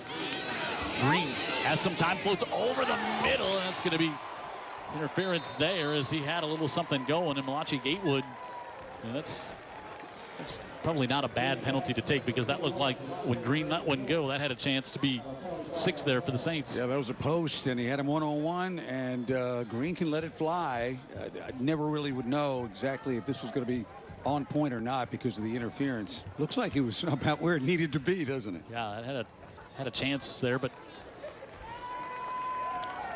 instead they'll mark it off, and another first down here for the Saints, and it'll be half the distance since that one was at the 29. It's a great answer. Great drive after the score. Defensive pass interference. The penalty makes the line of the game. First down. And now with that penalty, Jim, obviously maybe it could have been a touchdown without the penalty, but with the penalty, now you're that much closer, and that 57 seconds doesn't seem as daunting to get something done. One timeout for the Saints. Ingram in the backfield. They fake it to him. Come out to the near side. Straight arm inside the 10, and Finley gets out of bounds. And that's important as well. Down around the 5, and so Finley here again. Getting down to the 3. Ridden out of bounds, and now all kinds of time with 49 seconds left and 1 timeout. Now, like you were saying, now you're not afraid to hand it off to Ingram. You got plenty of time.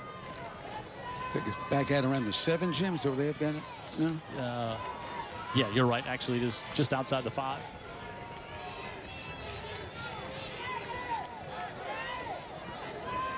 Ingram slants to the near side. They give it to him, and he wants to bounce it to the outside, and Jordan Ingram is going to go in for the touchdown. Ingram with the score, and you're right, Dan. That's a big answer for the St. Paul's team after giving up back-to-back touchdowns to Daphne, and they come back in a PAT. Chance to cut it to 4, and Jordan Ingram continues to have a big night. Yeah, really good vision, Jim. Watch right here. He sees they've got the end sealed, and he's not going to mess around in the middle of that line of scrimmage when he doesn't have to, and when he's got the speed to get it to the outside. Yeah, your running back's going to beat anyone to the corner on that play almost every time. Jackson Fowler makes it 17-14, and you know, the offense we've seen out of Daphne here, a lot of time for them now. They got 42 seconds left, a couple of timeouts. Maybe we, in our pregame hyperbole, we didn't really see it coming, but it's been a very entertaining game. We see Ingram bounce it out for the 7-yard run there, but like we talked about, with Daphne having Diego Guajardo, who's got such a huge leg, you know, you're in field goal position when you get to, you know, you're to the 30, you're feeling comfortable. And even if you're at the 35, you're probably gonna try one at the end of the half. Yeah, and these guys also, both these kickers are making you start and go 80 yards. So you're making it tough for a team to get into field goal range. It's our Raise the Roof fam cam there from Metal Roofing and Supplies, and there's the drive. 7 plays, 80 yards, 220. Ingram finished it off with the touchdown and brought it to 17-14. Here tonight, 42 seconds left in the first half. I think what you said is really right, Jim. Both these teams have done a really nice job of utilizing their toys. They've gotten people healthier. Yep. And they're able to use them effectively offensively. Yeah, you talk about like getting healthier as Jackson Fowler send this one to the end zone. No, staying out of the end zone at the 2. And this is Miles, and Miles, he's out to the 29-yard line, so a little better field position than they've had after the previous scores. A lot of times you see teams that are banged up at this time of the year, but Daphne really feeling like they're trending in the other direction. More of a break, folks, bringing you high school football every Friday night on the Indy Citron Injury Attorneys Friday Night Rivals. Careers since 1916. And also Foo Sackleys, keep the foo in football, keep the food in the crew. Every game, all season long, they feed our great crew here at UTV 44. Make sure the food gets out here and take care of our crew, and we appreciate Foo Sackleys doing that again for our team on UTV 44 and Indy Citron Injury Attorneys Friday Night Rivals. So here we go, Gage Bonner. And over 100 yards in the first half, and the play clock runs all the way down to 0. Looked like we had maybe a late shift. Unless they got the timeout, I think. They must have got the timeout. Yep. Yeah, they got it right before the play clock got to 0. It's probably Zach Golson, the offensive coordinator, saw that play clock and uses the timeout to save the 5 yards. And now Daphne with just 1 remaining toward the end of the first half.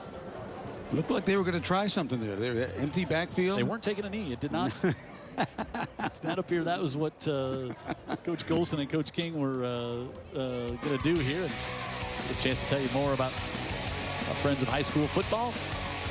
Metal Roofing Center and Supply, our Raise the Roof fan cam every Friday night here in our broadcast. And lots of great fans having a big time at these games each and every week. I was telling somebody today, somebody said, I can't believe this is week 10. I said, I know, and it's the first time Dan and I are going with the long sleeves. That's a good year for us if we make it this far into the year without having to layer up quite yet. It's a cool night, though. At the 29. Empty backfield again. Saints rush 3. Bonner floats this one to the far side, and Young's got it. He's going to have a first down up to the 41.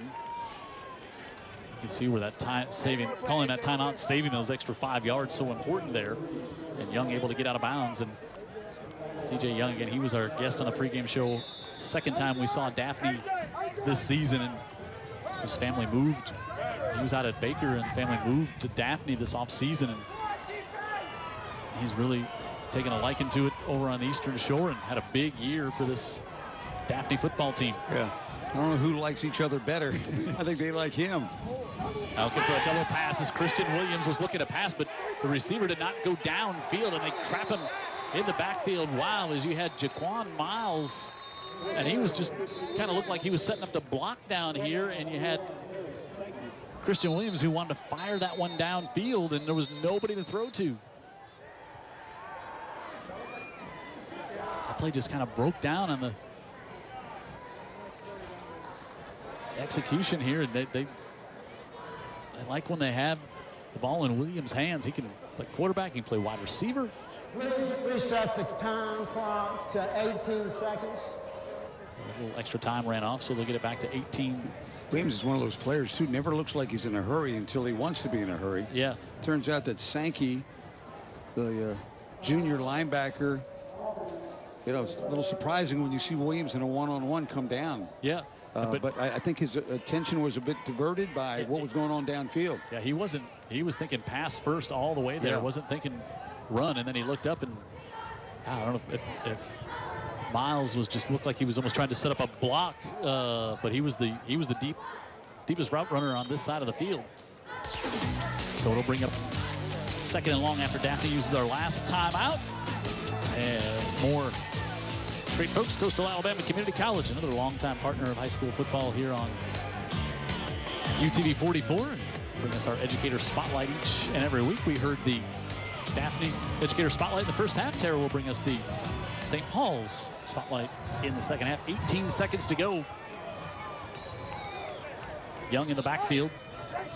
Boy, Bonners looked good. Fun to watch him healthy. It's the first time we've seen him healthy on TV this year. Yeah, we saw him in the Fairhope game. He really wasn't ready. Looking, fires it out to the near side, and sliding for the catch and staying inbounds was Miles, and that could be costly. Yeah, I don't think, with no timeouts left, I'm not sure they're going to be able to get that one off, and they will not. It will bring the half to a close, and Coach Steve Mask really animated, cheering on his team. I think he really liked that response with that late touchdown there with less than a minute to go in the first half, after Daphne had scored back-to-back touchdowns. And Steve Mask liking what he saw at his team, the way they responded there, as we wait for Tara to make the long run on the far side. She's got Coach King. Tara. Coach Christian Williams already having a stellar performance on both sides of the ball. Had a pick on the very first play, and then he got the first down on 4th and inches. Talk about the confidence you have in your senior. He does a great job for us. Again, he's a special athlete, and any way we can use him, we're going to try to use him. So, like, again, he's done a great job for us. So, hope we can come out the second half, continue to be successful so we can get this win. One-score game going into the halftime. I saw as the clock went down, you had a lot of excitement on the sidelines. What are you most looking forward to? And then how do you create some distance from the St. Paul's team? They're a great team, but again, we just got to continue working and fighting and really finish. Our guys do a great job of going out and finish it. So we're going to go in here and figure out what's going on and see if we can stop that run and do what we can to get this win. Thank you, Coach. Thank you. I think that's one thing that Coach King has to be impressed with is the finish tonight. They finished drives and done a good job, but we were really impressed with this Viger team last week. We met Kyle Walker, the quarterback, in our pregame show as Coach Scott brought him in with us. We really liked him as a young man, and then after the game, we really liked him as a young man and a football player. Yeah, I've got a chance to talk to him after this game. Walker showed great leadership, great poise, great everything. You know, and he wasn't spectacular, but man, he was steady, and he was just what a team with a great defense needs. And that's a quarterback that's not going to hurt you. He also made some plays. I mean, we were really impressed when we left the stadium after watching that guy. Yeah, we liked his demeanor, his leadership in the first time we met him, then went out there and got himself the player of the game as Viger clinched the region championship. They're their third in a row. They're unbeaten, ranked number 1 in 5A, on the road with a tussle tonight as they're up in Opelika. And at the end of tonight's game, you'll be able to vote on a player of the game. We'll give you 3 choices and that'll come up at the end of tonight's broadcast. We'll take a timeout here. Halftime at St. Paul's, 17-14. Daphne has the lead over the St. P 6A Region 1 matchup tonight on the Andy Citron Injury Attorneys Friday Night Rivals.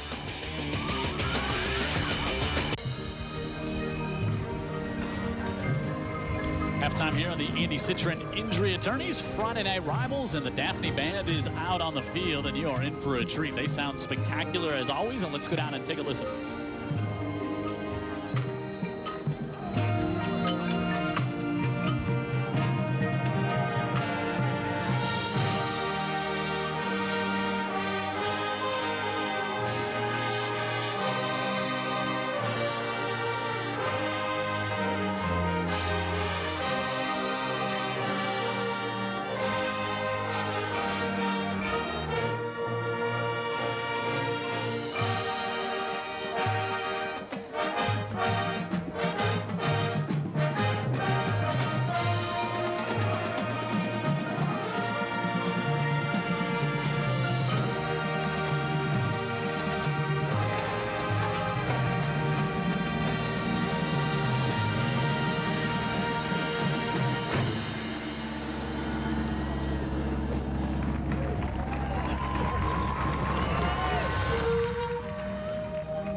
Halftime score here, the Andy Citron Injury Attorneys Friday Night Rivals. It is Daphne on the road here leading St. Paul's 17-14. We heard the Daphne band. Let's go down and hear the home team band, the St. Paul's Marching Saints.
Let's welcome the St. Paul cheerleaders to the field as they perform with the band on Land of a Thousand Dancers.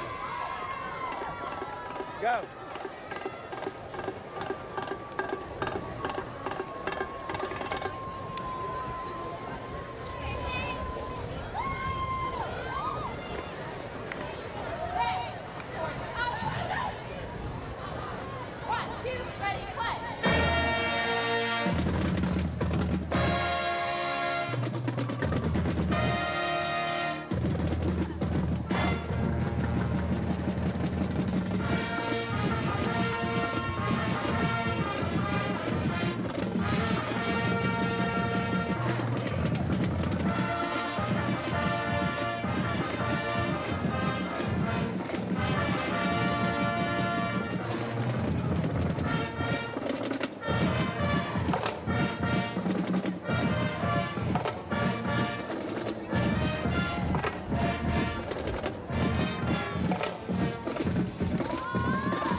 Good look there at Delaney Stadium, our Andy Citron Friday Night Rivals location here tonight. Week 10 of the high school football season, 6A Region 1 matchup. Daphne on the road, and they lead St. Paul's, the home team here, 17-14. Daphne needed these 2 wins to get into the playoffs here tonight, next week at Blunt. And what a wildly entertaining first half that was. It really was. I think both offenses surprised us a little bit because we knew the quality of defense they were going up against. Not that they can't move the ball, but against defenses like this, but both had their moments, I guess you would say, right? And each team has answered back as well. Yeah. I think there's been a little of that punch-counter-punch going on here, and we'll see what Daphne does to get the ball start here in the third quarter. But in the first half, it was really, it started out, bang-bang for both teams as Daphne, had the ball after the interception by Christian Williams that really got things going. And then Jordan Ingram had a big first half, and he got the first touchdown. That put the Saints on top 7-3 as they answered back. And then Gage Bonner, this was on 3rd and 18, and they end up going to C.J. Young, and a 30-yard touchdown pass there. And then working on that, you see all the passes as well going away from the Christian Williams side of the field. After the first pass, it was intercepted by Christian Williams. Jordan Ingram with his second touchdown the first half, about 80 yards on the ground in the first half for him.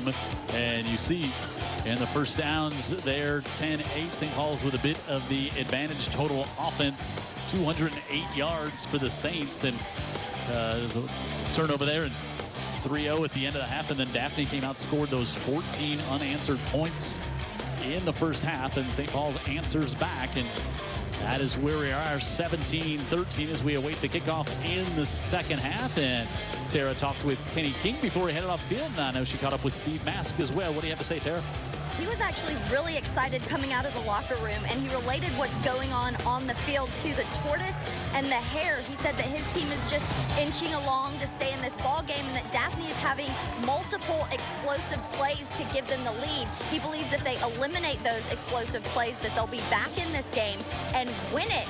And the Saints have not lost a game whenever they've connected offensively. They've already scored 14. Coach Mask is excited to get this third quarter started. He thinks that they can get the win. Yeah, I think we're going to see some more explosive plays here. And we really like Coach Mask. We really like Coach King. They're both defensive guys. But I kind of hope we see some more explosive plays as well here in the second. It raises the entertainment level a little bit, doesn't it? And it really comes down to what both coaches said. A lot of this stuff just sounds like coach speak, but it turns out it's true. Yep. You got to tackle in space when you've got these athletes on the field. When you miss, you pay.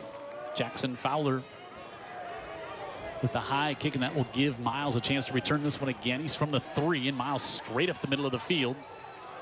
25, and that'll be it. And that's where Daphne will come out to start things here in the third quarter. We've seen, again, Gage Bonner got hurt right before the season started. And Trent Battle, the sophomore, came in and led Daphne, and then we saw Gage Bonner come in the Fairhope game. Was going to be his first game back, and he just really, you could tell it was a finger injury, and he just wasn't quite ready. And he looks like a totally different quarterback here tonight. Yeah, he does, and he's thrown it, you know, quick outs. He's thrown some deep balls, and he's been pretty good with all of it. This kid's pretty good too. C.J. Young across the 30. Well, just putting him at tailback looks like it's been a good decision, Jim.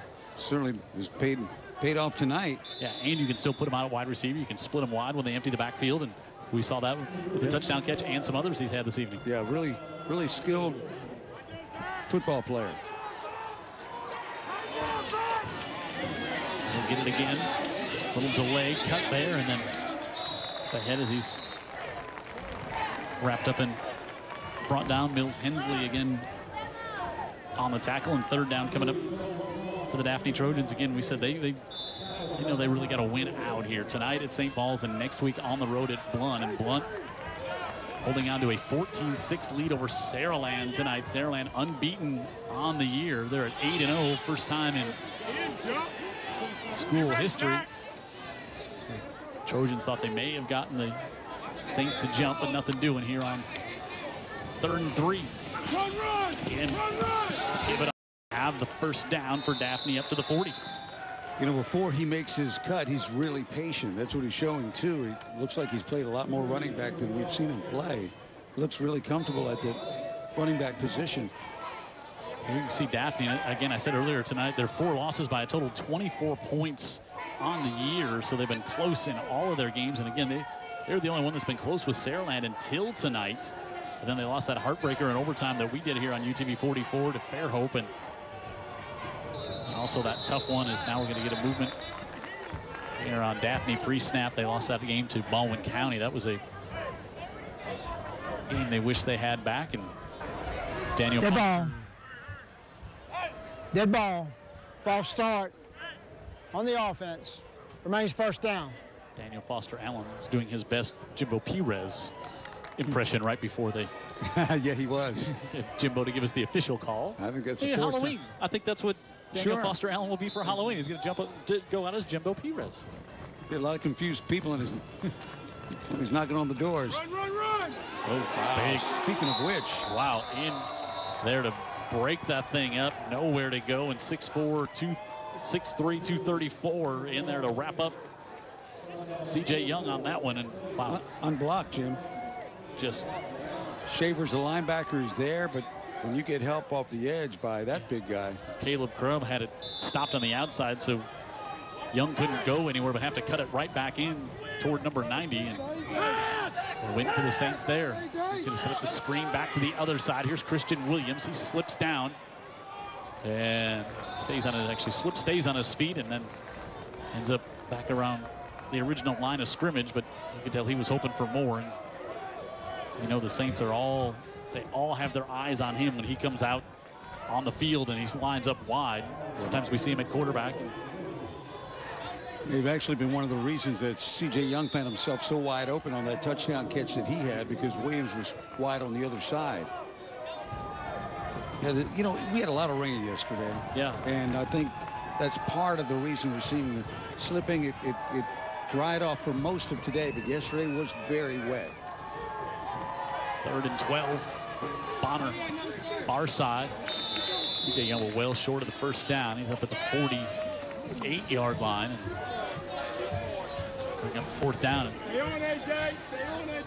C.J. Young, I think he might have been lobbying, trying to get the Daphne coaches to go for it. But 4th down coming up. They have the offense to see if they'll do that quick substitution again, or if they're going to go. Instead, they move themselves as pre-snap.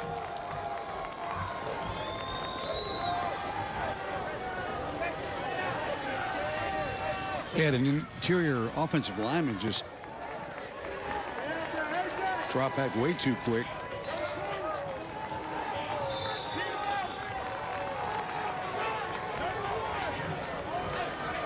So that brings the punt team on.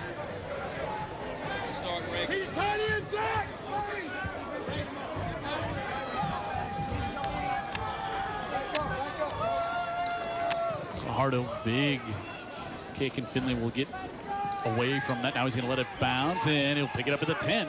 A.J. Finley, here's the playmaker, gets it in his hands, and he's across the 30. Out of bounds at the 45, and he's slung down. That's going to add 15 more to it as he was thrown down. Jamar Mason got him at the end of the play, and just playmakers. Yeah, we're being treated by some really good athletes, and he's getting a wall of blocking along here until right this point here. Let's watch here. Here's Mason. When he grabbed him, he was still inbounds, and it's just it's a penalty, but it wasn't. He was just kind of finishing a play there, and it's such a bang play right near the sidelines. And you sometimes feel for a defensive player because you've seen somebody like A.J. Finley, as shifty as he is, looks like he's going to slow down and step out of bounds, and you let up for a second, and he cuts it back, and he's going the other way. He changes the scoreboard, right?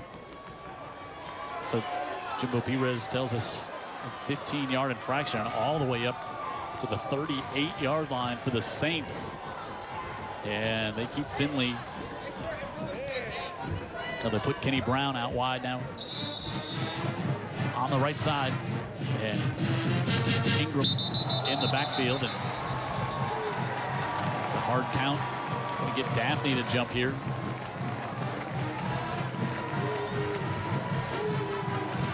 Feel some momentum moving on the side of St. Paul's. Good ball. Encroachment on the defense remains first down.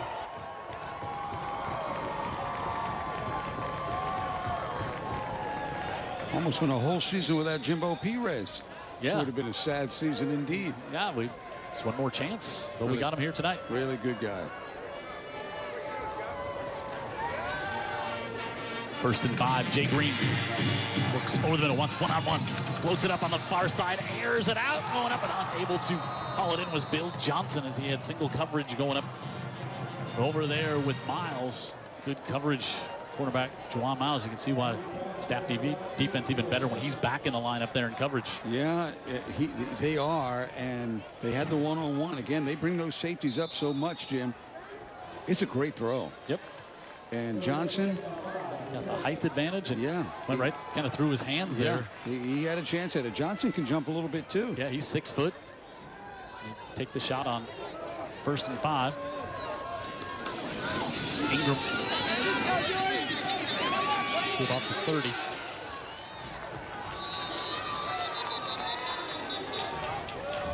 And bring up 3rd and short here.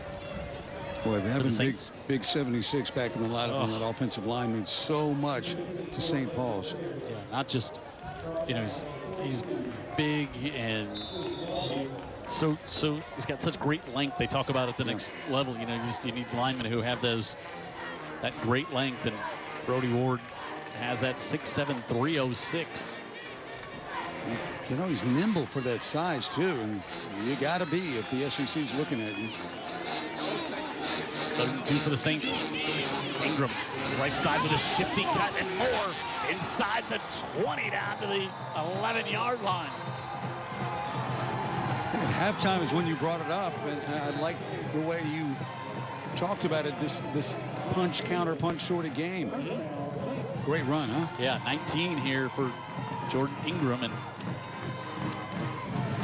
once you get that first wave to miss, and then you get a chance to really do some downhill running. He's got great vision, but you got to have the quick feet to follow, and he's got it both. He's looking really good tonight. 11 for the Saints. And Ingram still, honestly, going to say his knees down. It's been fun to watch Ingram tonight because we've almost seen 2 different styles from him. You talk about the quick cuts, but then we've also seen just the straight ahead burst to get through the hole when there's just a small gap there. Yeah, he's willing to do all of that. He reads the hole well and makes a quick decision. That's why they really haven't, what Daphne likes to do, and what we've seen them do so often, is get you in the backfield before you've decided what you're going to do. That hasn't happened as much tonight. Yeah, you're right. See his knee go down. Here's Ronnie Cleveland holding on. Ooh, boy. Look, you hate to see his, looks like that. Couldn't tell on his left knee. It was a bit on the pile there, but Steve Mask wants a timeout. He calls that pre-snap.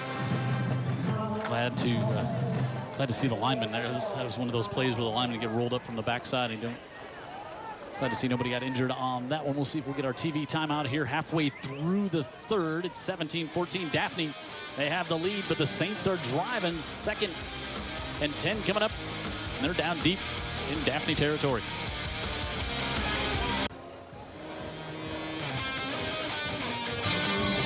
Citron Injury Attorneys Friday Night Rivals here on UTV 44. Jim Cox, Dan Brennan, Tara Reeves in the sideline. Big Lockett back next week.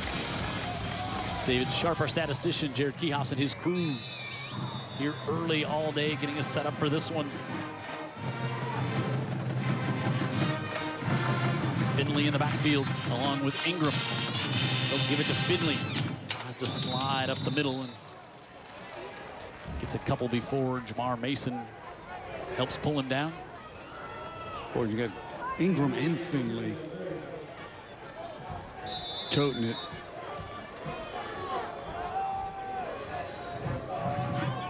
Third. Now the Saints, they can get a first down here. 3rd and 6 on the 7, but this feels like a 3rd and goal situation. Green looks, wants the corner of the end zone, wide open. A.J. Finley, touchdown Saints. Wow.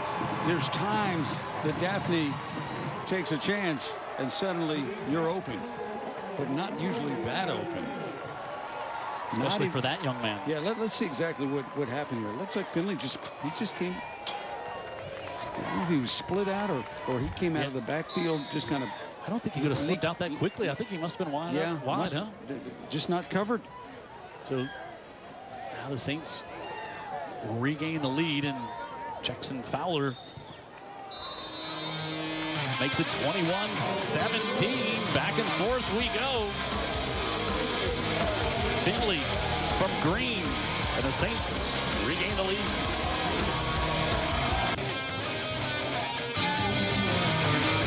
Whew, what a game here. 21-17. St. Paul's now 14 unanswered after Daphne scored 14 unanswered in the first half. And our Metal Roofing Center Supply raised the roof fan cam. 6 plays, 38 yards, 243. Finley with a wide open touchdown reception there from Jay Green. Jackson Fowler sends this one back, and Miles drops it back off for Williams. And Christian Williams up to the 24-yard line.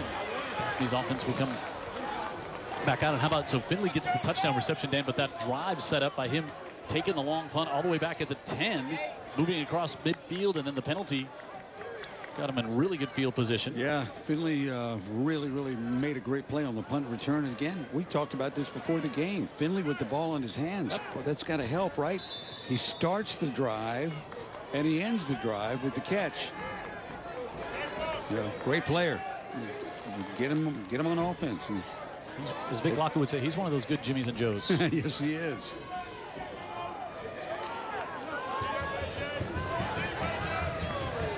So Gage Bonner and the Trojans now will try to answer back. Give it off Young. C.J. Young trying to get around one of his linemen. He'll pick up a few. Let's go back down to the sideline, get another educator's spotlight, this time on the St. Paul's side with Tara. I'm joined with the Community Service Director, Leslie Lerner. And Leslie, talk about the community service, how it's great to really get involved, and then you guys have some sort of leadership service as well. Yes, we do. Every grade level at St. Paul's Municipal School has a service focus, from the pre-K up to the 12th graders. And we do service projects in all the grade levels as well. And we have Rutledge Fellows of Philanthropy that starts in 5th grade. And the students get an opportunity to... Hold on 1 second, Leslie. Jim, we're just... A.J. Finley continues to make his mark in this game, comes up with a pick right in front of Tara on the sidelines, and the Saints will have it. Finley with a punt return, the touchdown, And then he goes up and he has single coverage over here going against Darius Johnson, who had a big catch in the first half. Bonner keeps throwing it right to the educator spotlight, wherever that is on the field. And this time, look at the ball skills of Finley. Goes up and he educated himself on the flight of that one. Back to Tara. Believe that Leslie is an added boost of positivity for this Saints team. We're going to get her to continue talking about the leadership projects that you guys do. Yes, yes. And we also do service projects in each grade level based on their focus area. But we really try to educate the entire child, not only academically, spiritually, if they're athletes, if they're in the arts, but also for service, because we really feel like students need to give back, and they have an opportunity to do that here at St. Paul's. Absolutely. And can you speak from experience? You know, the old saying sounds cliche, it's better to give than to receive. What have you seen through these service projects that the kids are gaining through that? Oh, they gain so much more than what they're giving. We had the 10th grade last week go out and paint 3 entire Habitat houses, inside and out. And the week before that, we had seniors who they got to choose between 8 different, opportunities in our community. It's just a good way for them to help those in need, and I really truly believe that those that much is given, much is expected, and we truly believe that here, and it matters. Thank you so much, Leslie. Thank you very much. Thanks, Leslie. Thanks, Tara. And thanks to Coastal Alabama Community College for bringing us our Educator Spotlight. And I know Leslie a little bit, and she's got more positive energy, more every kind of energy than about 5 of us put together. And they do a lot of great work away from the campus at St. Paul's. And they 10 seconds left on the play clock, and A.J. Finley comes off the sideline and lines up to the bottom of the screen for the Saints here on 3rd and 11. Over the middle, and there's some contact there, and there comes the flag, and trying to get it to Javante Graves-Billups, who Daphne has done a good job of defending him tonight, and there was some contact before the ball got there. Have you been impressed by Green? Yeah, really have decision making, and getting it out with people in his face. He's made a couple of really good throws back to back right there when the pocket was collapsing. He's had a good game. Yep, Kai Gorowski. Defensive pass interference. Penalty makes the line of gain. First down. Up to the 48 for the Saints. The Saints were down 10 in the first half. Daphne defense, they just stress you out by bringing a lot of athletes. Look, it's just one safety back, got everybody else up. Line of scrimmage, and Ingram slips forward, and this could be trouble. Ingram turns on the speed. Ingram inside the 20, 10, touchdown, 53 yards. You called it, Jim. It was one safety back. I think it was Bill Johnson ran a little bit of interference, really didn't have to make a block. Yep. And suddenly, with Ingram's speed, watch right here, safety's in a bad spot, and he can't recover. 3rd touchdown of the night for Jordan Ingram. Well, he knows what to do with the football when you give him some blocking. So Finley comes up with the interception, and then the Saints quickly turn it into points, and they have now, with the PAT coming, this will be, if they make it here, there's a flag all the way back at the 22.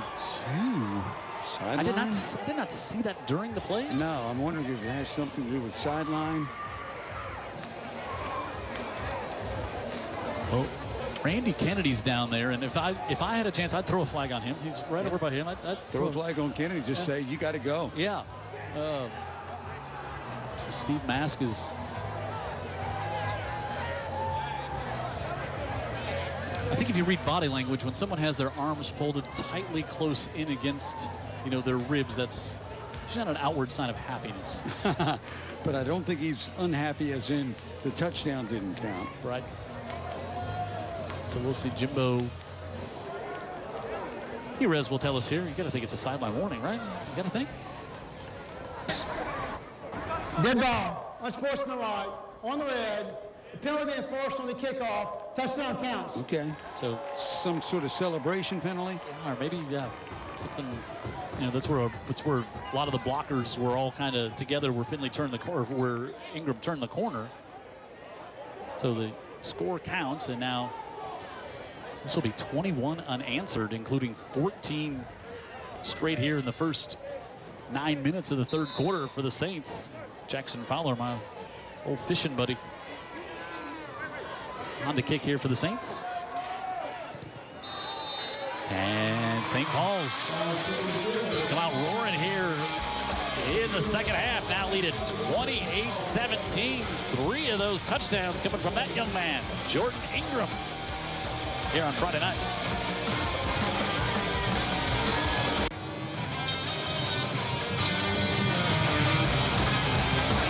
It's been the exciting game here tonight, and we joked in the pregame, we kind of thought, maybe, Ben Thomas, great preps writer at AL.com, picked this game, I think 14-13, 17-14, something like that, and we were kind of thinking the same lines, but then we said, but then it just, trying to do a bit of a shootout, you never know, and so 28-17, where we're at right now, and now we've seen St. Paul's answer, got to see Daphne answer here after the Saints have taken the momentum and built a 10-point lead.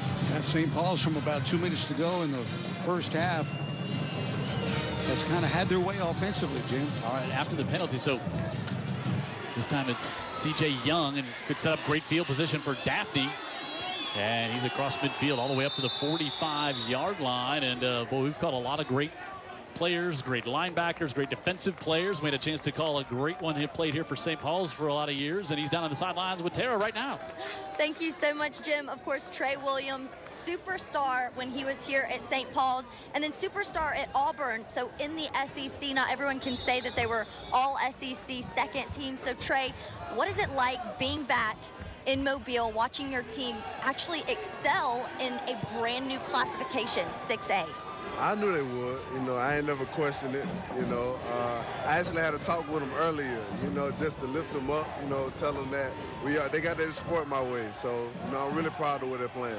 And we talk about overcoming adversity all the time. We're seeing St. Paul's do that as they're a smaller school competing at a really high level. I understand you've gone through that with surgery. Tell us how you've been able, in your personal experience, to overcome adversity. Keeping faith, and family, and that's the same thing St. Paul's doing. They're keeping their faith within their game, and you see all the support they have with their family, so, it takes you a long way. And throughout the years, of course, roles change. You played at Auburn, now you're on the coaching staff. Tell us about your experience there with Gus and all the guys. Coach Malzahn gave me a good opportunity, and I took it. I'm really blessed to be still with Auburn, and I'm going to take full advantage of it. Thank you so much, Trey. We'll continue to follow your story. Yeah, you're welcome. He was so great to watch, and still one of the biggest hits you'll ever see. And it was a game against Spanish Fort at Spanish Fort. We joked about Randy Kennedy with WNSP. He's down on the sidelines, and he said a couple of weeks ago when Spanish Fort and St. Paul's were saying, he said, in all the football I've watched, high school, college, pro, that is the biggest hit I have ever seen. Yeah. And it was on an interception being returned. Is that? Well, I'll tell you what it was in just a moment. Yeah, remember, he was playing tight end. And his quarterback got on the loose running, and it was a crackback block. That's it. It was a violent one. All right, third down coming up here for Trojans. That one fired incomplete. And now up at the 42-yard line. You're minute 56 to go. Coach Golson and Coach King talking over there like, maybe going to try it here, go for it on fourth down.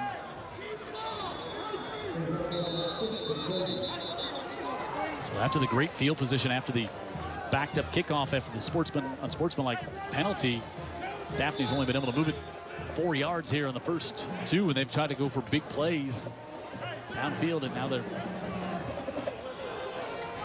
empty the backfield a bit. What's the play clock looking like? Still got plenty of time. It's just now approaching 10 seconds. 5 wide receivers. Bonner looking, steps up in the pocket. If he wants to pull it down, he has some room. Instead, throws it back over the middle of the field, wide open. He's got a first down inside the 20 to the 19-yard line. First catch of the night, Caden Blackwell, just a sophomore stepping in. And they pick up 21 and convert fourth down. Boy, big play by Bonner. Big play by the sophomore wide receiver Blackwell. He just settles in middle of the field. And how about Bonner keeping his eyes downfield there? You see that so at all levels, quarterback gets a little flushed out of the pocket and they don't keep their eyes downfield, and he wasn't going to take off and run. He was looking, and Blackwell just found a soft spot there in the middle of the field. Keeps the drive going here for the Trojans. Now they can go back to the run if they want. And they will. Young trying to get to the corner, and Chavers does a good job to pull him down. Got back to the line of scrimmage, but Lance Chavers, the senior linebacker, he's seen that play a few times over the years. He has, and he's made that play a few times. This is the young guy that I said was so disheartened after the loss that they had against Saraland, where they just didn't play well at all. Yep. And it looked like he was really taking it to heart. He's playing his heart out tonight.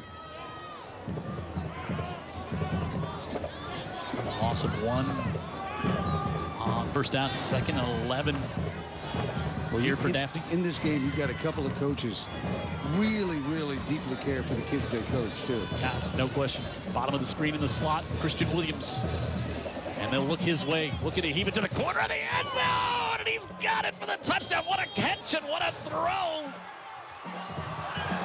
And he's going to, just a reminder, he's going to go play in the SEC on the other side of the ball. And what a catch there. And Bonner put it the only place that he could get it and not Finley. And there's an answer from Daphne. And that was Finley over there, right? Yes. Watch this throw by Gage Bonner. Yeah. Leads Williams over Finley's hands, who may have got a fingertip on it. And Williams pulls it down. And Guajardo makes it 28-24 here on the 80 Citron Friday Night Rivals. Third touchdown pass for Bonner tonight. Oh, what a game. What an answer. Yeah. It's funny that both these teams now really finding their way offensively after kind of a sluggish start. Both are really winning the line of scrimmage. They're making big plays. They're running the ball pretty well. As a matter of fact, St. Paul's has run it very well tonight. And it's fun when it's the big players, the big guys that are shining and on both sides of the ball. And oh, what a throw by Bonner! What a catch by Finley, or by Williams. He was the only one back there, and you just see him tracking that ball as he made the cut back toward the outside of the end zone. It's not surprising when you see these guys that get recruited to the top schools, like in Alabama, for instance, for Williams. And Nick Saban's pretty picky with his cornerbacks. Yeah, it doesn't matter if you're from Alabama, Wyoming, Utah. It doesn't, like, it's the best guys going. It's going to get the job. And exactly. No favoritism because he's from the state of Alabama. Right. And although I think it was Christian's sister's handshake that probably was the one that really helped. That didn't hurt. Soft heart for Nick Saban. Okay, so now the St. Paul's offense will come out. This Daphne defense is 28 points, the most points they've given up all season. And this was the answer. 6 plays, 46 yards, 2.5 minutes. Williams with the catch of the Bonner touchdown pass. One of the things we talked about pregame on NBC 15, on UTV 44, was that both these teams offensively struggled this year when they went up against, solid defenses. Yep. We were not making that up. You can go online and look it up, but tonight the offenses have had a coming out party. And how about the call to go for it on 4th and 6? Yeah. And they got it. It was when Bonner scrambled around and got the reception. And out to the near side, trying to go and get that one to Kenny Brown, and it's incomplete. We're seeing more shots downfield than we've seen from both of these teams throughout the year. We really are. And against Daphne in particular, Jim, you got to be careful even trying to call a play like that, because they so often bring pressure where you won't have time for that. But both offensive lines have played pretty good football tonight. Yeah, the quarterbacks they're both pretty clean. Tonight. 2nd and 10 here for the Saints.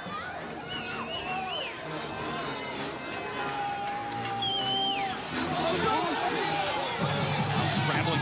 Green looks, gets that one out in the air as it went off Finley's hands, and Green, he's a little slow to get up. And just as we said, the quarterbacks have stayed pretty clean. Daphne had the pressure dialed up and coming there, and Green did a good job just to get that one away and not take the sack. Boy, see how much Green means to the teammates, too, because they just came rushing to his aid when he went down. 3rd and 10 coming up. He's banged up a little bit. Let's see if it's one of those things where he can jog it off a little bit in the course of play, but he's been effective with his feet. Yep. We saw it convert a couple in the first half. Daphne, no safety back. Green Tom steps up, fires down the right side, and there's some contact and no flag. That looked like just two guys trying to make a football play as Miles was tied up there with Javonte Graves Billups. Good coverage, and boy, Juwan Miles, he's been asked a lot tonight because except for the one time when they threw over on Williams' side in the first play of the game, they've been going on that other side all night, and Miles has had to be the guy in coverage all night. He's done a good job back there. Daphne's defense forces a 3 and out after the touchdown that cut the lead to 4. St. Paul's got this ball with less than a minute to go in the third quarter. They're going to punt it away before the third quarter is over. Yeah, that was a quick 3 and out. Passo on to punt. C.J. Young back around his 40. So with a high kick, Young lets it bounce, and it takes a hop, and now he'll take it. Called for a fair catch. The ball bounded, so we're back at the 36-yard line. We've got some, not just some really good athletes, Jim, but we got competitive athletes on display tonight, don't we?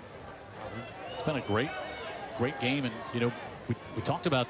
You said it in the pregame show. You said if you're watching this game, there's a good chance it's going to feel like a playoff game, and I would agree. And you know, you would see like these two teams might get in the playoffs, and you know, evenly matched teams, something you would expect to see maybe further down the road. He's Bonner, 10-19 tonight, 3 touchdowns and just under 200 yards in 3 quarters. Yeah, he's got more to go here tonight. He was our guest on the pregame show this week, so it was nice to get to meet that young man. Kenny King talking about how much his teammates really like him. Young stood up and stopped. Matthew Hunt comes in and is able to make the big stop there, and we'll go to break. We are through 3 quarters. St. Paul's on top 28-24. It's been back and forth all night, and the good news is we got 12 more minutes of this to watch on the Andy Citron Injury Attorneys Friday Night Rivals.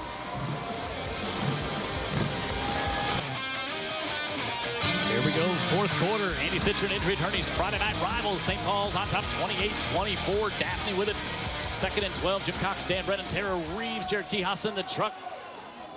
Bonner lobs this one out the far side and trying to get across the 40. Not much going on up in Blunt right now, up in 8 Mile. It's now 14-14 in the first overtime between Saraland and Blunt. Saraland unbeaten in the region. Spanish Fort unbeaten in the region. Spanish Fort rolling over to Gulf Shores tonight. No matter what happens in the Blunt Saraland game, the game next week here on UTV 44 will be for the region championship, because those are both only undefeated teams and no one else has just 1 loss. So that'll be an exciting game, but going to have a lot to live up to be as exciting as what we've watched here tonight. Great game tonight. Another quarter to go. 3rd and 7. Both teams have led by 10. At one point, Bonner looks, strong arms this one up the far sideline, and Christian Williams over there and is able to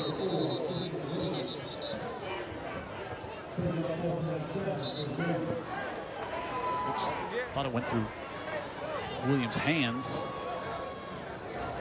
I thought he caught it. Let's see here. I could take a straw poll up here in you and David. I'm not.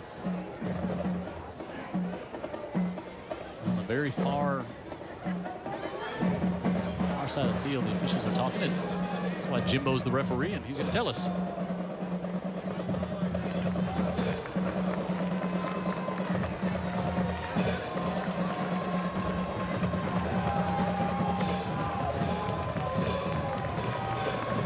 Penalty against Daphne. So it doesn't matter. Sportsmanlike, it looks like.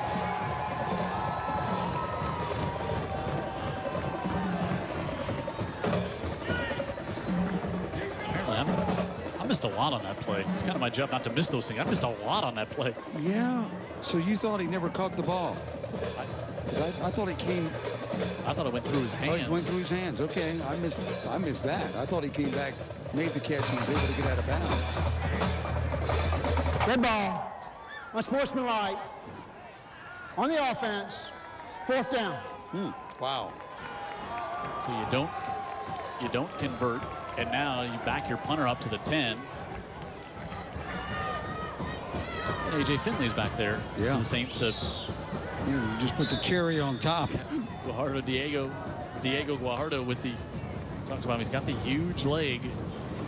Whether it's punting, he gets up a good one toward the middle of the field, high and bounces, and Finley can't get to that one. It'll be at the 34. Good job by Guajardo to get that one back down to the 34-yard line, punting it off when he let it go from around the 10. So he really did move it. All right, so Daphne and St. Paul's met for the first time in 1996, played in 1997. Who was the Daphne head coach? I said Henny's on the sideline tonight. That leads me, my guess is, and I don't know this for a fact, but I know that Coach Stapleton was a Baldwin County guy for years. I don't know for a fact he was the head coach at Daphne, but I know he's got a very respected resume, so I'll go with that. So Dan says David Stapleton right there. He's behind the graphic. There he is. He was no gain here. Yeah, it's been a long time. He was head coach at Daphne, a long-time assistant at Fairhope, head coach up at Shades Valley and Robertsdale, and retired and came over here to coach with Steve Mass a few years back. His mom always watches the games, and I came up, and as a matter of fact, that's why Dan and I were walking to say hi to him before the game, and I said, Dan, I need a private minute with Coach Stapleton. And you were like, kind of looking like, well, what's this all about? Yeah. And I told him he was the trivia question tonight. He said, we got smoked in that game. Wow, did we? Kenny King played for him on that team. Wow. And then he went down to Fairhope, and it's been great all over ever since then. It's just one of our favorite coaches we've got to know over the years as well. Yep. He's great with information for us. And said his mom's a big viewer of the high school football here on UTV 44, and Ingram to the 45-yard line, and that's going to be a Saints first down. Boy, Ingram. What a night. Yeah, great night. I'll have to take a look at his stats here, and he's just been tough all night long. See the Trojans trying to rip that one out. And we got 19 carries, 169 yards against this defense.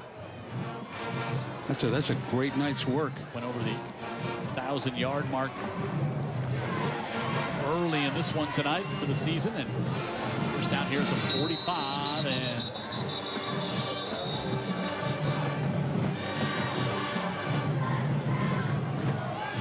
see if Dead ball. False start. On the offense. So the play clock was coming down. They got the snap off in time. And also, on this play, I'm not sure if Green didn't get his foot stepped on again by his running back, because he popped out of there and hobbled real quick after the handoff. There's Ingram. There's what he's done here tonight. There you go. 20 rushes, 169. Over 8 yards a carry. Somebody with a calculator between the ears tell me what that averages out to. I know it's good. And we'll get a couple, maybe 3 here on first down for the Saints. And the Saints at home next week. Take on Robertsdale to close out the season. Daphne on the road at Blunt. And Saraland survives in overtime. 20-17, they kick a field goal to beat Blunt. Blunt kicked a field goal, so it was 14-14. Now that one, it must have been 17-17. So Ingram get close to another first down. More of Ingram. You know, it could have happened, Jim. The touchdown ended it. Yeah, there could have been 14-14. You're right. Yeah, 14-14. Blunt kicks a field goal. Saraland answers with a touchdown. You don't worry about an extra point after over. that. Yep, that's probably exactly what happened. So, what a be curious. You know, we'll see Jeff Kelly's team now 9-0, and ranked number 2 in 6A. We'll be curious to talk to Jeff next week, get the feedback on that contest. So, Spanish Fort and Saraland both remain unbeaten in the region, and Ingram Ingram on first down, driven back and buried back at the 45-yard line is John Davis, the junior. He's had a big season. This Daphne team, 6.5 sacks coming in tonight. Yeah, sacks. There you go, right? He's on that side of the line of scrimmage. And this team, you know, you can gash them a little bit, and they still don't lose their confidence, and they don't lose their identity. They keep doing what they do. Now you've got St. Paul's in a second and long. Called second and super long 11, probably closer to 12 officially, but Green, everybody at the line of scrimmage, Dan Brennan. Now looking for Paso. Instead, they go up over the top. Johnson can't hold it down, and it's going to be picked off. Tipped up in the air and picked off as Terrence Muse has his second interception of the year. They tried to go to Johnson. They also had Paso there, and the junior, it tipped off of Johnson, the receiver, and Terrence Muse comes up with the interception. Played a lot earlier this year when Miles was hurt. It's a holding call. It'll be declined, and Daphne comes up with a takeaway. Again, Green's got what he wants. He's got pressure in his face. He doesn't want that, but he's got one-on-one down the middle of the field. That's a really well-thrown ball by Green. Yeah, Green's put a lot of balls right there. Bounced off of Johnson's shoulder pad, and yeah, Johnson's a good player, and you would hope that he would make that play if you're St. Paul's, but man, what a great play by Muse. Oh, comes up with the interception. Just aware, yep. You know? And Daphne had no safeties up there. Everybody was up, so hustling back there in coverage. Steps up, fires, and he's got the arm, and he's got it complete, able to get that one off on the far side and inside the 35, a move all the way down to the 33-yard line. Darius Johnson, another big catch here tonight. And how about the arm strength? And we got a flag back at the far side on the 30. That one goes for 57 if it stands. Bonner's got a hose on him, man, and they just have wide receivers tumbling off the bench. Kind of looks like it might be a flag where you'd see maybe defensive holding.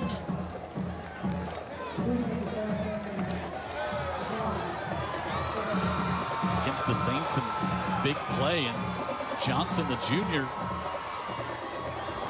was thinking more. And Bonner flips the field with a 57-yard completion. They're adding to his gaudy stats tonight.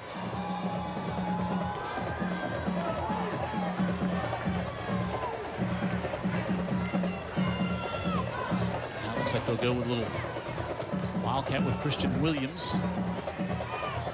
Bonner heads over to the sideline. Well, these offenses have really emptied out their playbooks tonight against each other.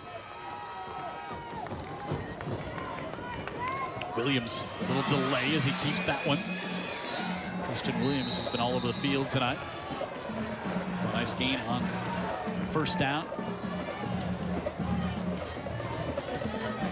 Yeah, I was saying earlier, if he had his way, you would bet he would be playing every snap, both sides of the ball, out there all night long. Impressive kid to sit down and talk to as well. And you know, these athletes that end up at the Alabamas of the world, he's not slight. 6'2", 180. He'll get a little thicker up in Tuscaloosa, but he's already fast and physical.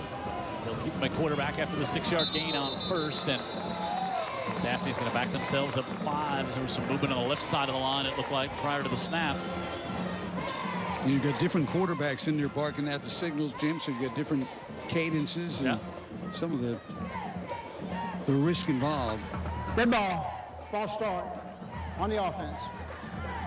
Viger scored 10 unanswered against Opelika, and Viger and Opelika tied at 16 now in the fourth quarter. That one up in Opelika. That's a non-region game. And again, but Viger trying to keep their perfect season intact. And how about that to tune up for the playoffs, going up there and go against Opelika, go on the road. It's a good schedule builder there by Coach Scott and the Viger Wolves. Yeah, if they're able to get that one, a lot of people, their eyes will be wide open heading into the playoffs. Well, boy, you just think about going to get and even just playing in that atmosphere on the road, gonna pay dividends for that team somewhere in the playoffs. And penalty. This is a long walk-off here. Dead ball. unsportsmanlike, on red.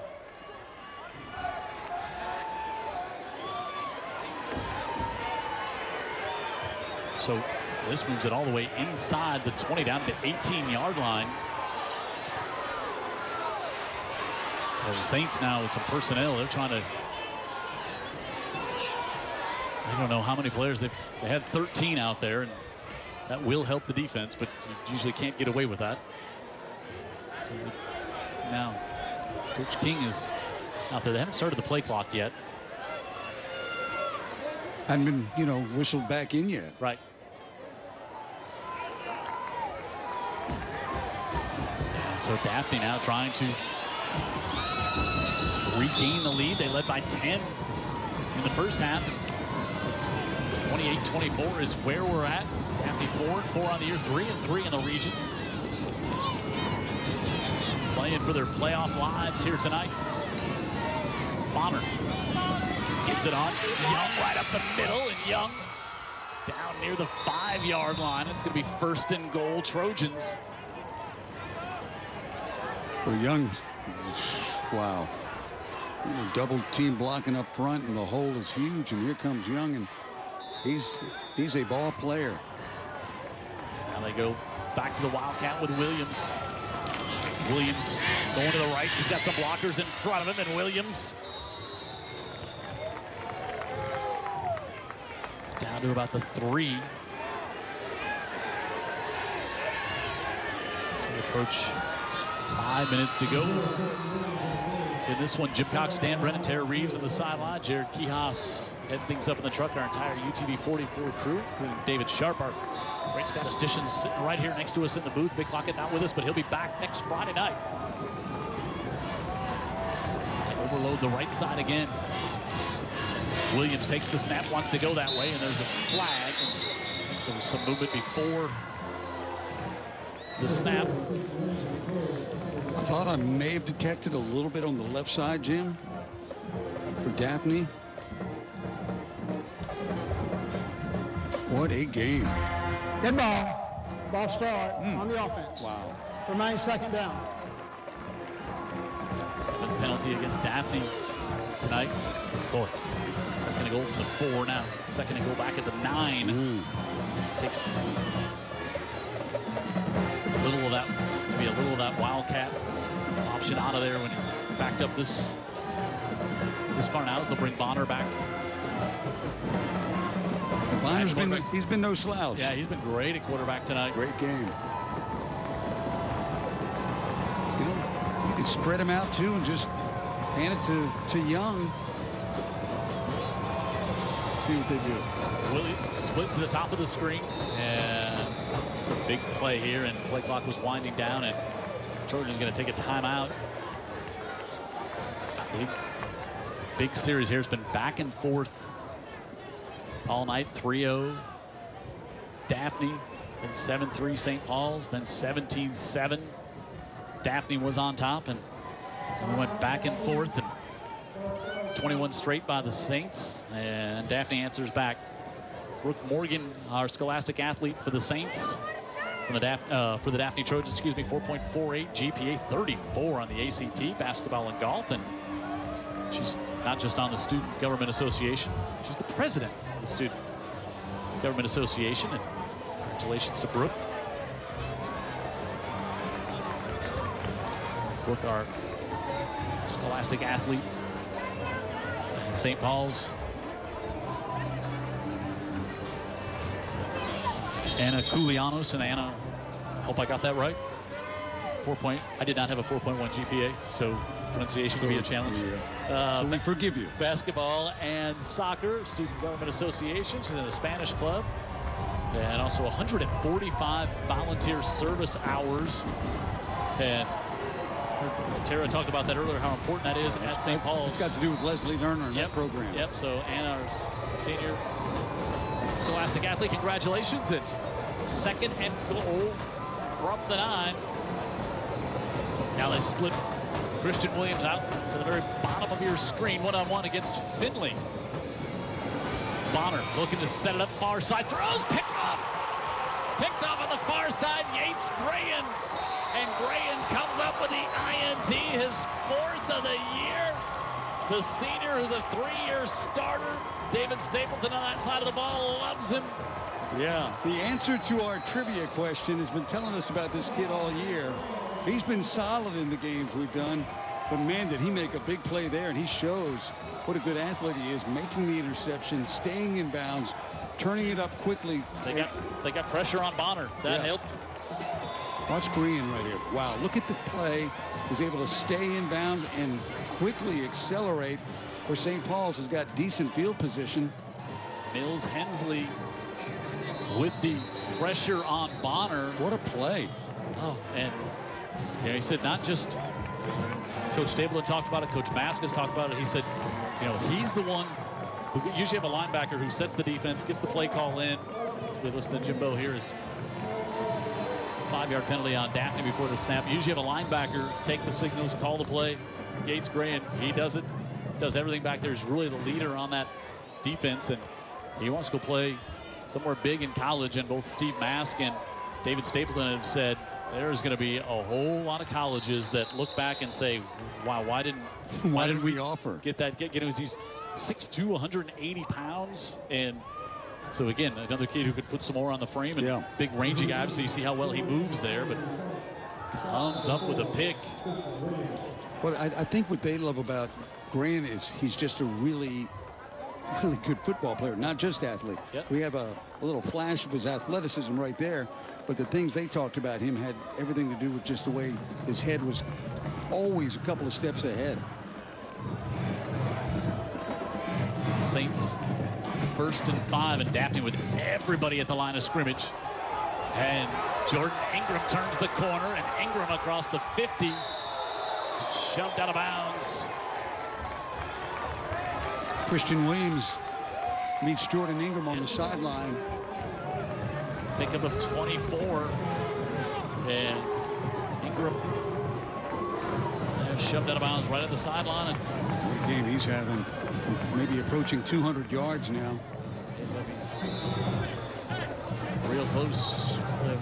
As soon as you said Daphne's got everybody up tight, first thing I was thinking was squirt one out of there. Yep. Bounce it to the outside. Yeah. Turn the corner. He's made big runs in a variety of ways.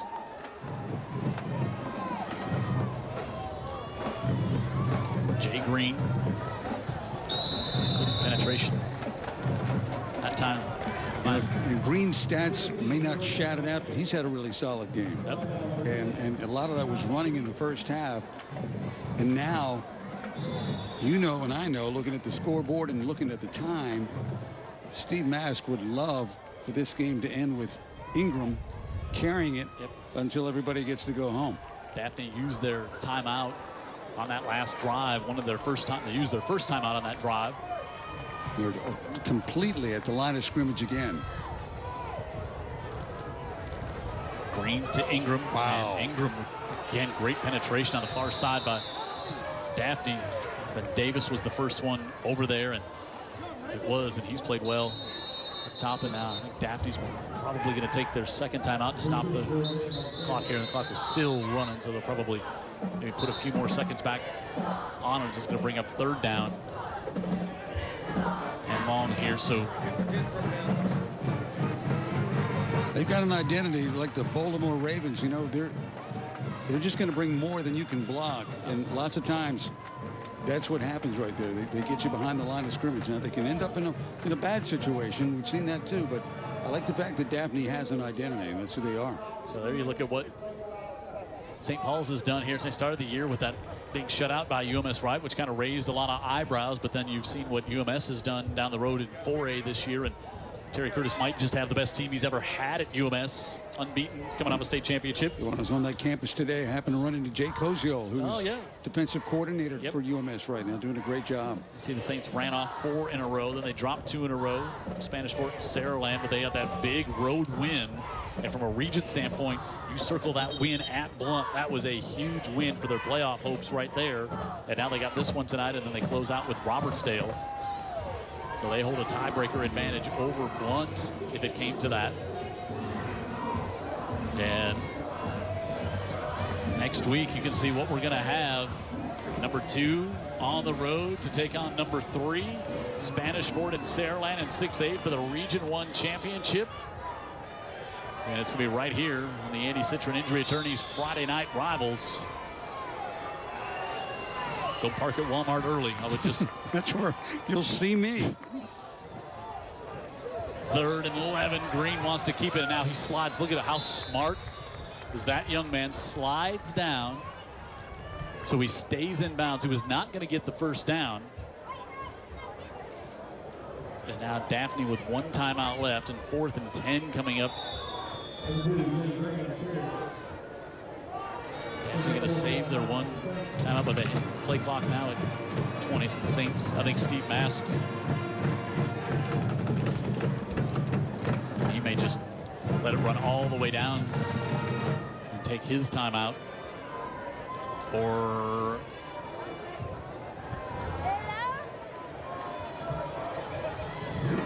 and he might just not even take the timeout. Did he take it, or just gladly take the delay of game? And I think he did take the timeout. So Daphne will have 1 left with 1:45. Nope. Yep, the Saints did not burn the timeout. Just said, hey, 4th and 10. It actually gives our punter a little more room to work with. Try to pin him back deep here. So you're happy to keep your timeout and just take the 5-yard penalty, because 4th and 10, you weren't going for it anyway. But Daphne with an assortment of dangerous people returning the ball tonight. And the dangerous of the dangerous back there is Christian Williams. And Will Paso. You would think he's going to want to try to put it to one corner or the other. And he was booming punts in pregame. Pressure coming. And is not a good kick at all because of the pressure by Mason. He does take a St. Paul. Wow, look at that bounce. Wow, that was at the 30 and bounced 15 yards. Mason was in there putting the pressure on. So it goes all the way back to the 15, and more precious seconds ticked off. Yep, I was going to say that thing worked in St. Paul's favor in so many ways, including the time and the fact that Williams never got his hands on the football. Because, I mean, would either one of us be shocked if Christian Williams had taken that punt and taken it a long way? Not in the slightest. Not what we've seen from Christian Williams. And he'll be out there. And now if you're Gage Bonner, you just got to have very short memory and just wipe that last one away. And he's had such a great night here tonight. Been a great game. Great game. 1 timeout left. Williams up at the top of the screen.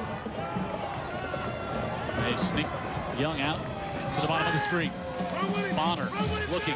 Oh, he's wide open. He's got Young, and Young hauls it in at the 50, at the 45, and he's still on his feet. C.J. Young. There's a flag thrown back at the 40, but Young still going. 30 up the far side. He's in for the touchdown, but there is a flag at the 38-yard line. Let's see. 85 yards. Will it stand?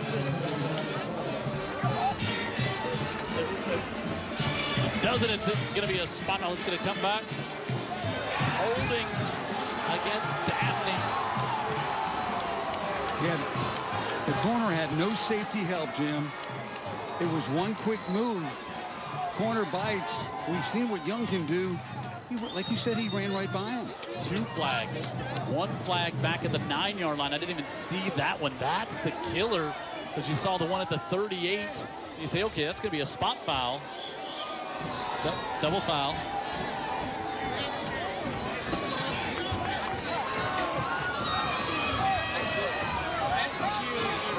Ooh. Wow, offsetting penalties. An 85-yard touchdown taken off the board. Let me get this right. If St. Paul's doesn't go to the face mask, there's only 1 flag, and many of those yards would have stood? No, because the flag is back at the 9. The holding flag is at the 9. Oh, the holding flag, okay. Yeah, the face mask was down. Because I thought it was a holding flag up to the 38, which just would have back-to-back 10, and it would have been like, okay, they're in business. Because if the defensive penalty was back at, the offensive penalty was turned out to be at the line of scrimmage. What a play. What an electric play by a young guy that we are fans of. And none of us saw the flag back at the line of scrimmage. We were so keyed up on Young. Blackwell splits out, and now a delay of game. And now also C.J. Young, you just ran 85 yards. You're out of gas over on the far side. So they had to take him out for a play to let him try to catch his breath. But a delay of game against Daphne is into a minute 8 remaining here.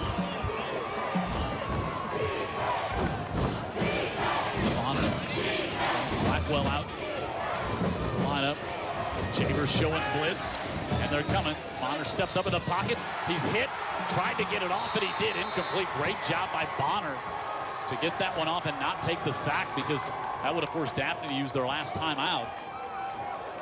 Yeah, this is heads up, and it's gutsy by Bonner. And who's that on top of Bonner? Oh, he was right down, there? and Mills Hensley got to him, and Bonner's knee did hit down. Wow. But bang, bang play. He got it out. It goes as the incompletion. So 2nd and 15. What a night these two teams have provided for all of us. Yeah, now you see C.J. Young back in the game, and now they do stack formation to the bottom of the screen with Christian Williams, Holmes, and Johnson. Bonner looking right side on a little comeback route and thrown incomplete. He was trying to get a little stop route. Williams has got his hands on his hip on this side. In that stack formation you were talking about, Williams simply drifted back just to take a quick pass and see what he could do. It, to me, not a bad option. Yeah, they were trying to get the first down as they had Young just run a little comeback at the stick. But now it's 3rd and 15. Wow, 85-yard touchdown play. Brought back to start this drive on offsetting penalties. And now Travis Crum joins the 3-receiver scrum. But screen to number 4. What do you think? They come right back. Williams stays there instead. Bonner rolls out, looking, and that one's nearly intercepted as it's underthrown. He had Williams over to this side, and everything went to the far side. Everything went to the far side. Not a decoy usually, right? No, you can't be a decoy. And he was there, and they had it lined up with a guy with that sort of skill and speed. And a really far throw. Yeah. Bonner was trying to make. Right. So here's your game at 4th and 15. Williams is split wide on to this side, and now Daphne's going to use their last timeout.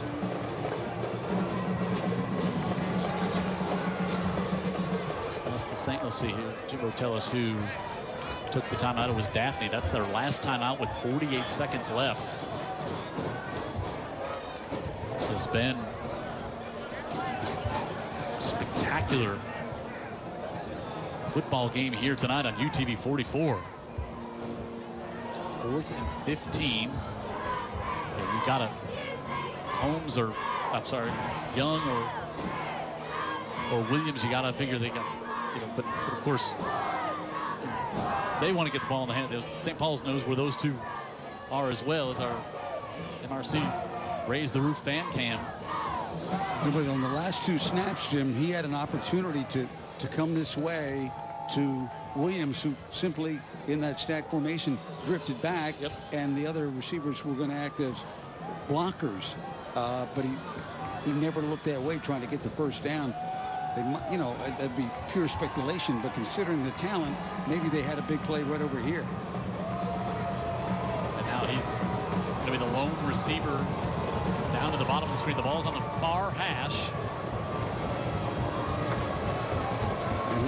4th and 15. Here for Daphne. Can they live to play another play? They got to convert. Bonner steps up, looking over the middle of the field. He wants Williams. It's off his hands and incomplete. No flags. When you see the stats that Bonner put up today, He left it all out there on the field. A very dejected Daphne team, and man, if they lost some close games. Remember, they were down at the 4-yard line, actually scored, but would have taken the lead again. But a motion penalty, motion procedure actually. Then the offensive lineman jumped. Then the interception in the end zone. Yeah. Well, you know, you just snuffed that out. Pablo Silva coming. You know, you think about when a close game. You know, coaches always say it's 1 or 2 plays. How about roll it all the way back to the first possession, and St. Paul's defense holds them to the field goal when they have it inside the 5 to start after the interception. Yeah. And they get just 3, and you know, you look at that. Well, you don't know, but boy, touchdown now, and it's a whole different game. So, well, you know, games like this, which 3 or 4 plays do you want to pick out? Yeah, right. It's been such an entertaining game here tonight, and St. Paul's will just take a knee because Daphne is out of timeouts, and Green does that, and the officials will probably be a little slow in spotting the ball, so they don't even have to snap it again. And well, some special players playing at a very high level tonight, Jim. And that will do it. The St. Paul Saints. What a win here tonight. Tara's got the victorious head coach, Steve Mask. Coach, it's your first year competing at 6A. It was not easy, but you are headed to the playoffs. How exciting is this win? You know, Rats Ring, what A it is. I tell you what we did. We showed a lot of guts, a lot of resiliency to fall down 17-7 and to come back. I'm so proud of those kids. It's unbelievable how proud I am of them. At halftime, you told me that this competition was like the tortoise and the hare with you guys just inching along. And just like the tail, you guys came out on top. How did you fight for it? Well, I just think we showed a lot of guts, you know, and of course, Jordan Ingram looked real good running the ball. Offensive line did a great job. We controlled tempo in the second half, and, you know, we came out 4 points, so they do. They got a good team. Congratulations, Coach. Enjoy the win. Speaking of Jordan, we are going to step over, find Jordan Ingram. We're going to find A.J. Finley, and we're going to find Jay Green. Jim, I'm going to send it back up to you while we get them. All right, thank you very much, Tara. All right, we'll take a timeout. We'll come back. We'll hear more from Tara. We'll give you our players of the game, and what a game here tonight. Our great matchup. Our Andy Citron injury attorneys. Friday night rivals St. Paul's going to the playoffs. 28-24, a win over Daphne here tonight.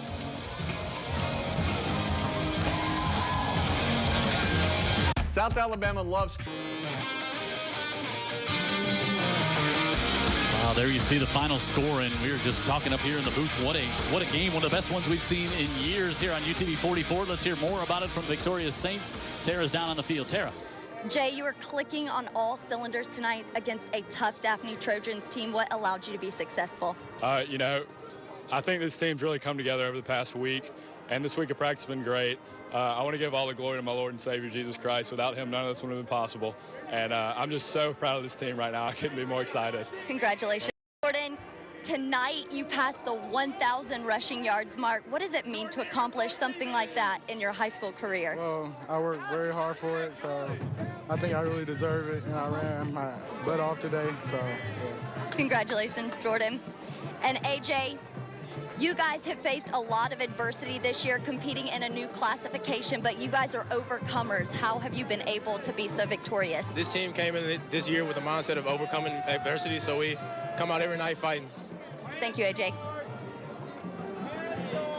Dan, I thought it was really interesting what Coach Mass said when he said, I don't give a rat's rear what A it was. That was a heck of a game and a heck of a performance. But, you know, sometimes you just see, like, when how proud a coach can be of the way a team is resilient, comes back, and does what the Saints did here tonight. Because you had a team that was down by 10. Each team was down by 10, and then a rally coming back and a late touchdown called back by Daphne. And you love it for those St. Paul's kids, but your heart aches for the Daphne team too, especially that 85-yard touchdown called back on offsetting penalties. Yeah, it's crazy end of the game, but so much great talent on display tonight, especially offensively. it was really the track meet we probably didn't think we were going to see. But both of these offenses showed that they had what it would take to actually not just move the ball, but score those points and get so many points on the board. We almost had a situation where one team was down 10 and took the lead by 11, and the other one came back and caught them. It was crazy. And, you know, it hasn't been all smiles here this year for St. Paul's with jumping up in a classification, but Steve Mask with a big smile there, and he's happy for his team. And, you know, they just might be coming together at the right time of the year, and they're going to go on to the playoffs, and now we'll see Daphne's going to need some help going to Blunt next week and see how that shakes out. But A.J. Finley, Jordan Ingram, and C.J. Young from Daphne, Finley and Jordan Ingram from the St. Paul Saints. You could have put a whole host of players in there. Gray in for the interception that he had in the end zone. Jay Green, the way he played here tonight. There were so many players you could have had. Gage Bonner, the quarterback for Daphne, he had a great night as well. Yeah, and, he did. Christian Williams played so well. What a night. So log on to utv44.com/sports and you can vote on your favorite player of the game tonight. We'll tell you about it next week in our concluding broadcast for 2018 as we will be up in Saraland. Daphne loses here tonight 28-24. Spanish Fort wins against Gulf Shores. Saraland wins on the road in overtime against Blunt. So it sets up 9-0 Saraland going up against 8-1 Spanish Fort, but both teams unbeaten in the region. So that will be for the region championship. But we've spent the majority of our season this year in this region. Yeah. So we've watched all the teams, and it should be a wonderful matchup next Friday night. You see there, all of our crew just can't thank them enough. All they do, headed up by Jared Kehosh, and gets everybody going. And thanks to our crew, David Sharp, our statistician tonight, Tara Reeves down on the sideline, Dan Brennan and Jim Cox up here at the booth. Vic Lockett will be back next week as we'll have more Andy Citron Injury Attorneys Friday Night Rivals as we'll be up in Saraland to wrap things up, and we'll put a bow on the region champion here in 6A as well.